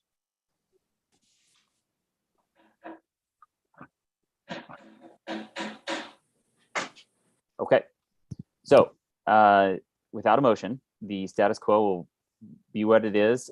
As we've learned about any of our bylaws, is anything can come back up, but I'm going to not bring this up onto the agenda in the next draft as a result of that. And Ben, why don't you and I work on a correspondence to Scott Cohen that says we've not had a motion to change the candlesticks to bollards. Dawn, see your hand up. Sharon, see your hand up. And then Denise, I don't know, I saw your hand up earlier and I know I kind of moved forward, but if you have something new, definitely want to let you jump in, but I'm gonna have Dawn and Sharon go first. I just want to say is we handed out 60 flyers door to door. I talked to people directly. We did the survey. We had the opportunity for people to vote. And it was split in the vote, but by voice, people were upset just with the whole idea of the area. So to let this drop is grossly unfair. These planters absolutely can be temporary. Absolutely. And if a shoulder extension or even the development of a viewpoint, which I have discussed with Mr. Sobling when I testified on the E-zone over the golf course, can absolutely be done, but that's going to take money and effort. But I just think letting this drop completely negates the people that made the effort to vote. And these are people that lived right there. And Ben lives right there.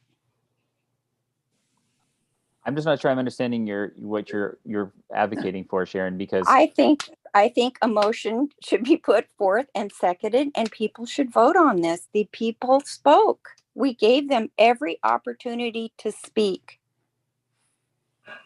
and they voted. You're saying there should be a motion on the floor to move the candlesticks to concrete bollards, yes, and that people should take a vote. That's what I'm hearing from you. And put in the planters. Yes. Okay, gotcha. We did the legwork. Okay. Dawn, I see your hand up. Well, it seems to me that something's going to be for a year until a traffic study is done. And regardless of whether it's a good idea or a bad idea, or whether it's going to be modified, the city is not going to do any changes for at least a year until they do some traffic studies. So to me, the question is, for the next year, while people try to talk to the city to come up with a different plan to get some hard data from new traffic studies that aren't old, the question is it better to have concrete planters there, or is it better to have bollards there? I've listened to Sharon. It sounds like there is no consensus in the neighborhood about what should be there on the people that live there, that it's a 6-6 vote. Everybody's pissed that there's anything there at all. I totally get that. But if there's going to be something there for a year, do you want planters or do you want bollards or do you want candlesticks? If somebody who lives in that neighborhood is willing to go door to door and get some better data so that the board has a better idea of A or B, not saying that the board approves of the design, but just saying for the next year, the people that are there prefer this over that, I'm willing to wait till the next meeting to get more data from the neighbors that are going to be impacted by that. And in that course of that year, with regardless of what's there can be ongoing discussions about what can we do about the city to make a better solution. But the city's not going to do anything until they get data on whether their design works or not. So the question is, what do you want there for the next year? Okay, Kelly. So just a point of clarification, this is safe routes to school. These bollards and the candlesticks are to help school children get to their route.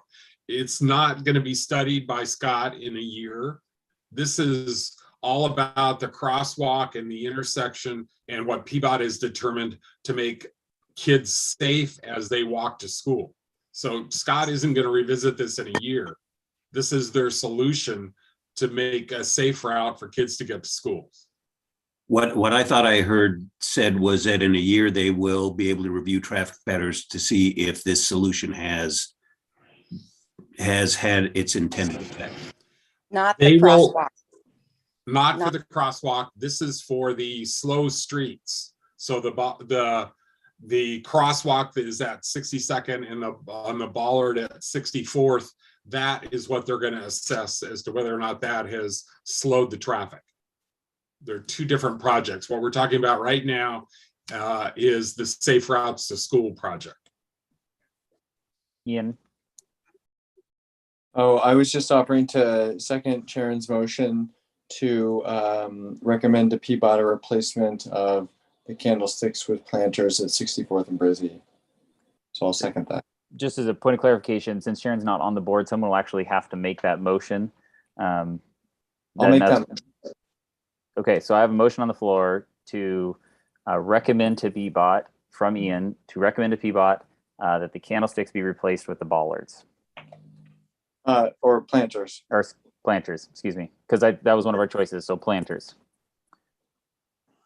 Do I have a second? A second. Okay, I have a second by Nick. Rosie. Okay.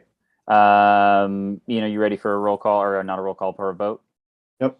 Okay. All in favor, say aye. Aye. Aye. Aye. Sorry, I'm on my iPhone, so I will need you to tell me who those ayes were, Zach. Okay, so I'm an aye, Nick is an aye, Kelly is an aye, Terry is an aye, Ian is an aye. Don is an aye, Ian is an aye. Okay. Those opposed, please make the motion so I can just read those off.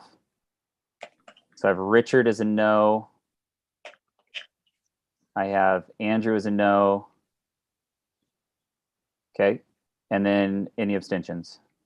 You have Ben as a no. Oh, sorry, Ben. Ben's on land use and transportation though, not on the board, so he can't vote on this one. Sorry, Ben. All right.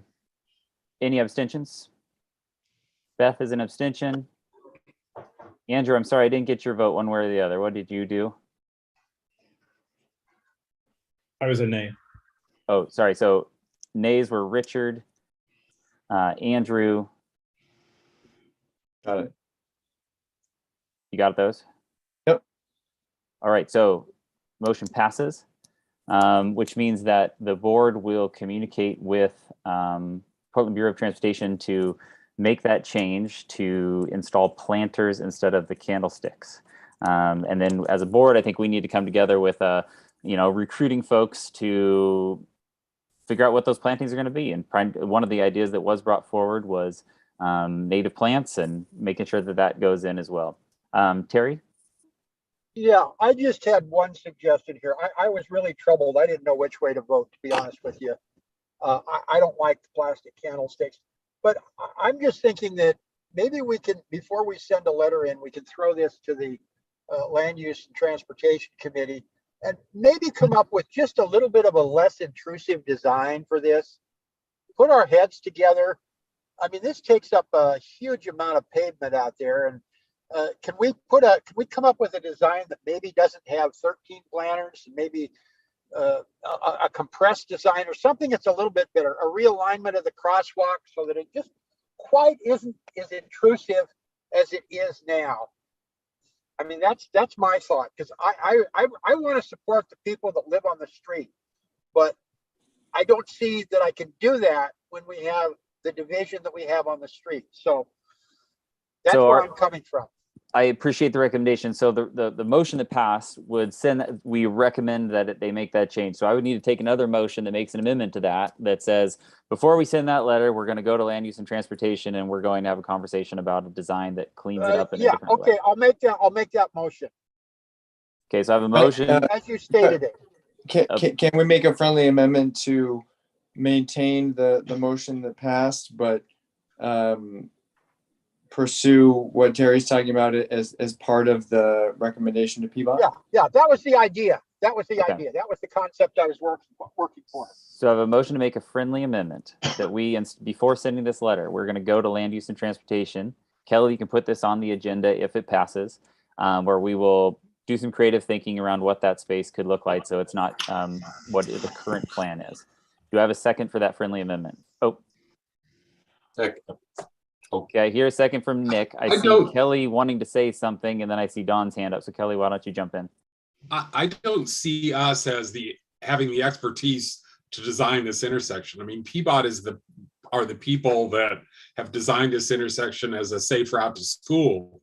The Land Use and Transportation Committee is lay people, and maybe we go to Peabody and say, can you do a design that features the planters but has fewer planters, and then see if they have an option. I'm just not sure that Land Use and Transportation should be drawing up solutions here.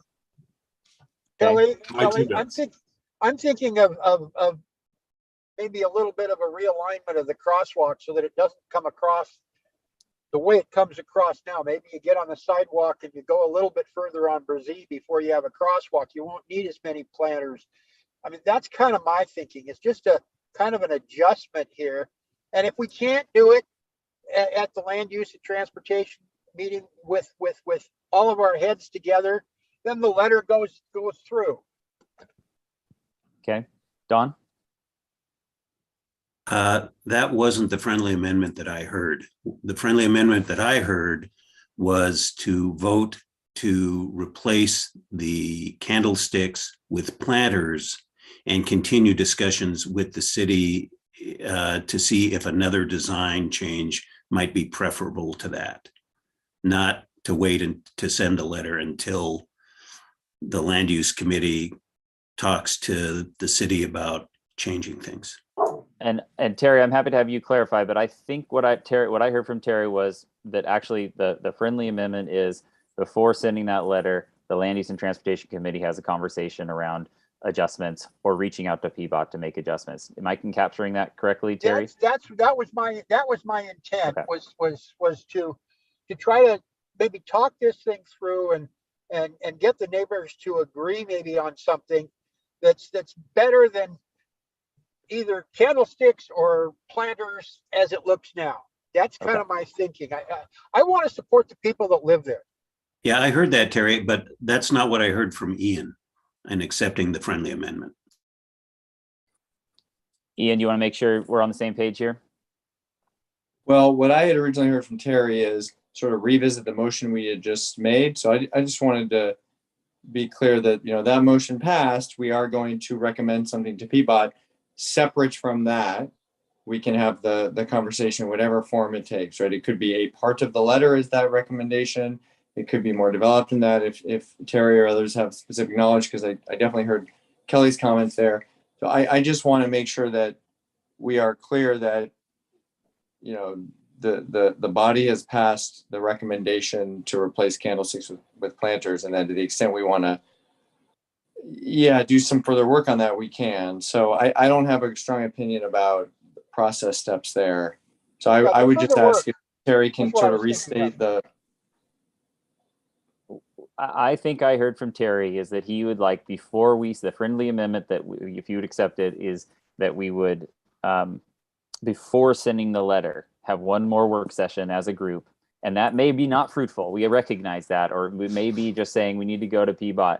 But that before we send that letter, Land Use and Transportation is going to have one more conversation as a smaller group about what that recommendation is. We would be deferring that power to Land Use and Transportation. That is what I'm hearing from Terry.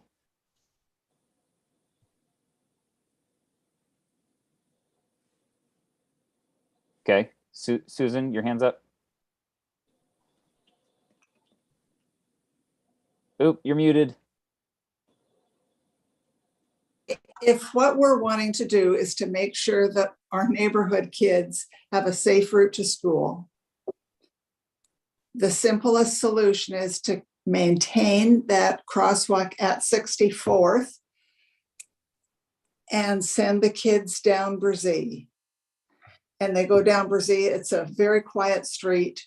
Yep. You can put in one small crosswalk at 60th and the kids will end up right by half a block from the school. We got you. We heard you say that earlier. So I just really looking at the time, unless you got some new thing to bring, I just want to make sure. I think that's the simplest solution. Okay, great. Okay. I don't know the actual mechanics of this. Or do we need to take a vote on accepting the friendly emotion, which would throw this back to land use for one more conversation before we write that letter to PBOT? Is that what we need to do? Hey, I believe Zachary, that's what we need to do. yeah, Ian. Zachary, this is Ian. I think the cleanest thing is we can't say necessarily what will happen at land use. We've already agreed that we're going to send a letter, so we don't want land use to hold that up. So I just say that the cleanest way here is probably that Terry offers a motion to consider this a land use at the next meeting. And that's after that, then a letter goes, because we can't guarantee that land use is going to come up with anything per Kelly's comments. Yeah, that's correct. That's correct. Great. So what I will capture is withdrawal of any previous formal motion on this, and Terry moves to consider potential design recommendations at land use meeting. That's what I'm hearing. That would be before the letter. The letter is set to be sent, but it won't be sent until after the land use meeting. Is that correct? But does the letter have to be specific design proposals, or maybe it's something more general? Not, we're not going to design something. How about we discuss it at the land use meeting? The letter is going to have to say something, because we've passed that it's going to approve of this, but maybe that we're going to ask for some adjustments, or for them to come back with some adjustments. Exactly. Even if it's like moving one or something. Again, I think I really appreciate Kelly's point that we are not experts and that we need to defer to people who do this for a living. Okay. All in favor of that motion, please make an indication. We need a second, Zach. Oh, sorry. I'm sorry. I haven't had a second. Is there a second? I thought Nick seconded it. Nick, did you second it? Yeah, I guess before all the side talk. Okay. I second, yes. Okay. All in favor of the motion, please, or friendly amendment, please say aye. Aye. Aye. Aye. Aye. That's Kelly, Nick, Dawn, Aye. Terry, Beth, Andrew, Richard. I think I heard you saying Richard. No, you did not. Oh, I didn't hear Richard. Okay. I heard an I there, but I didn't see who it was. Okay. Any opposed? Any abstentions? Yeah. Abstain. Ian's an Abstain. abstention and Richard's an abstention. All right. The motion passes. Kelly, that's for the agenda, my friend. All right. We have 6 minutes, folks. There is one thing I really want to make sure we get to, because we have been neglectful of this, which is the Walker Award nominations. So Kelly, I have that for you. Can you give us the Walker Award history and then walk us through this? I don't know how to do this quickly. So the George and Esther Community Service Awards were in tribute to George Walker, who was chairman of the Neighborhood Association for 112 years. And so we fostered these Walker Awards to support community members that have contributed to the livability, essentially, of Rose City Park. And I have two submissions in front of me with support letters, and they are rather lengthy. So I'm not sure how to go through this quickly. Zach, Gary. I guess my first question is, these have been sent out. Is there anyone, maybe this is not a fair question, I don't want you to put you on the spot, who hasn't read them? I mean, I'm hoping folks have read them, but maybe people have not all received them. We've got some new people have come and go. So maybe that's a bad assumption to make. So Richard, go ahead. Well, my point was going to be that traditionally these are done and presented at the concerts. Concerts have come and gone for the year. And we will not have a guaranteed presentation venue until the concerts next year. And I would say in light of the change in the membership of the board, we acknowledge that we have these nominations and we'll tell them we'll deal with them next year. So I reached out to both of the nominators and have had correspondence with one but not the other, and apologize that we've taken so long. I would hate to bump this a year, but I really appreciate what you're saying. Like, how are we going to go about publicly acknowledging? How about bumping it? How about bumping it to our membership meeting in November? Hold that thought for just a sec. Hold that thought for just a October. second, guys. Beth, I saw your hand up. I was going to exactly make that recommendation what Terry made about making the announcement at the membership meeting on the 25th of October. Okay, so how about this? I can get the Walker Awards sent out to you all with the agenda for our next meeting. You can read them on your own, discuss the merits with yourself and your friends, and then we can vote on it. And we're going to put this as the first agenda item for our next meeting so we get it done. I want to make sure that we focus on things that bring joy also in our community. And this is one of those things that brings joy. If you've read the letters, you'll see why. And so I'll get those out to everyone. We'll make a decision in September so we can alert the families one way or the other. And then general meeting, we can be where we invite them. Richard. Yeah, I need the time because I order them and get them done, and it takes 2 to 3 weeks to get them done. So I want to be sure that we have that. Yeah, that's notice. Thank you. And that would be fine. Early September would give you about 7 weeks, so we'd be able to do that. Great. Okay, you'll get that in an email. I am really sorry, folks. I did a bad job of keeping that time frame tight on the 64th and Brazil, which means the rest of the stuff got away from us. We were going to talk about land use and transportation. We did a little bit of that. We can skip the next two because we just don't have time. Is there anything in terms of the newsletter, because that is a timely thing that we need to know, Richard, moving forward? We're comfortable.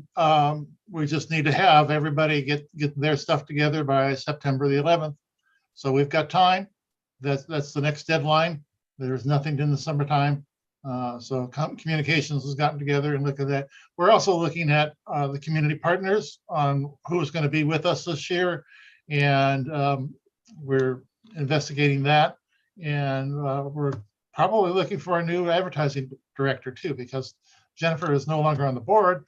And I don't think she's really interested in trying to be taking ads for the newsletter. Okay. Dawn, and in the interest of time, I want to make sure that we get this in though, but can you be real quick? Fall event, healing event at Normandale. Where are we at on that? What kind of leadership role are we playing? Can you just fill us in?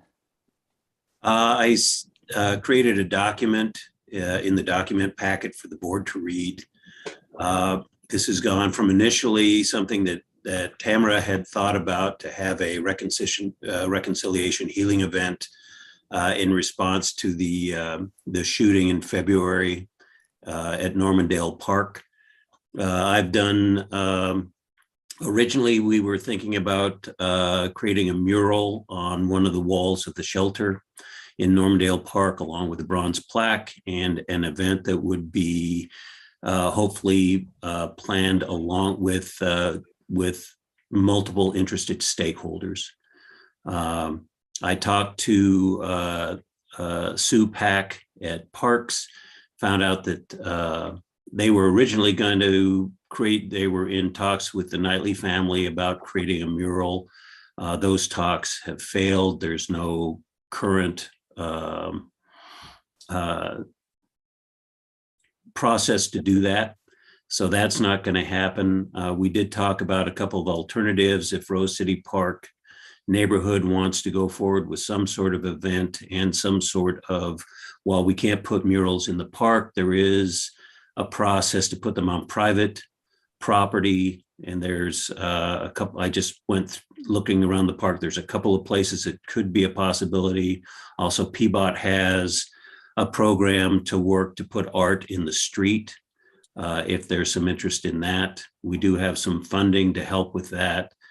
But currently there's been no planning on any sort of event and no coordination with any of the various groups. So the question is, the document is there for everybody to read. If there's any interest in moving this forward, that's great. I'm not going to move it forward on my own. I think there's plenty of opportunities for old white guys to do stuff, and this is not the best use of an old white guy for that. If there is interest, I would be willing to help people coordinate that and do some of the communication, some of the research, and some of the background to help with that. But if you want to do something this fall, time is running out to put that together. There is a grant through the Regional Arts Council for a grant also. The grant application deadline is September 28th. So I'm open, if anybody is interested in that, to reach out to me, and I can give them more information and, you know, provide a platform to help them do that work. Great. I want to recognize this after 9. I'm really sorry. We're going to try and get a couple quick things. Richard, go ahead if you have a comment on this event. I do. We have $600 from CNN that they sent to us for the mural that Tamara spoke about. So if this does not happen, we'll have to return that 600 back to CNN. So what I'm hearing from you right now, Dawn, is there is no formal leadership putting on this event. Is that accurate? There is no actual planning going into this event. The groundwork has been laid to move forward, what that process would be and how it could be accomplished. So Okay. there is a window to get it done, but there's no formal planning to do it. Okay. Folks, if you're on this board and you want that to change, it sounds like someone is going to need to take that mantle and run. Otherwise, that won't be happening. So that's just my kind of statement of where we're at with that. Final thing, we need to do one formal action, which is you were sent the agenda or the minutes from our last meeting. Ian, can you walk us through a very quick formalizing of those minutes? Yeah, there's not much. They're in folks' inbox. Richard had a helpful reply. Need to change the date of the concert to 4th Saturday, so I'll make that note, and otherwise would take a motion on approval with that caveat.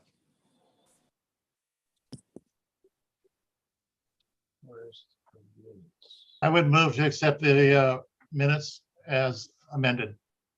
I have a motion to accept the minutes. Do I have a second? Second. Kelly's got a second. All in favor, please say aye or make a motion. Aye. Aye. Any opposed? Any abstentions? I abstain because I apologize. I haven't read them. I've been working on the Rose City thing that took place this weekend. Thanks, Terry. I appreciate you saying that. And so we got one abstention there, Ian. Motion And passes. Zachary, who made the motion, please? Richard. Thank you. Great.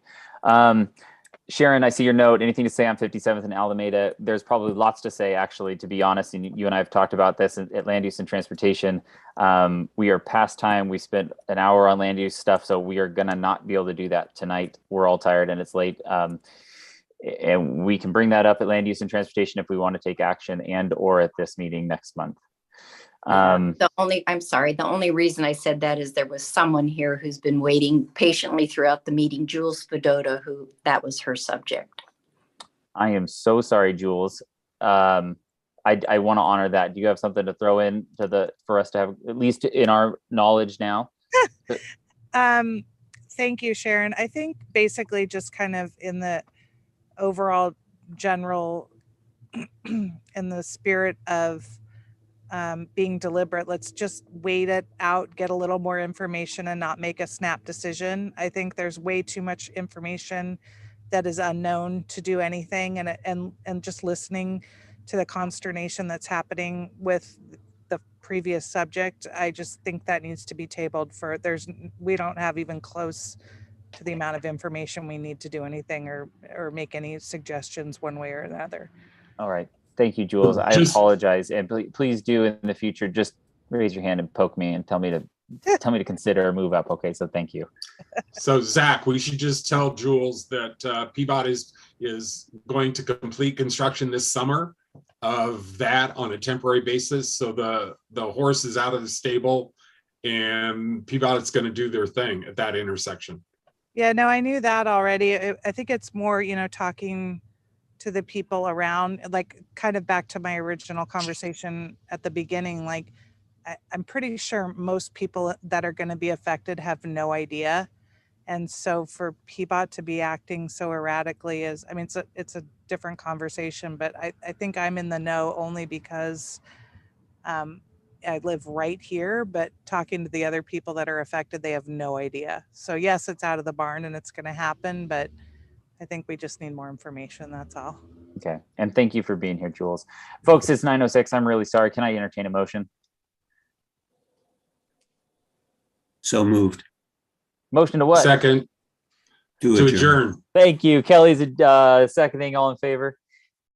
Aye. Aye. That was Don that made the motion. Thank you, Don. Yep. Any opposed?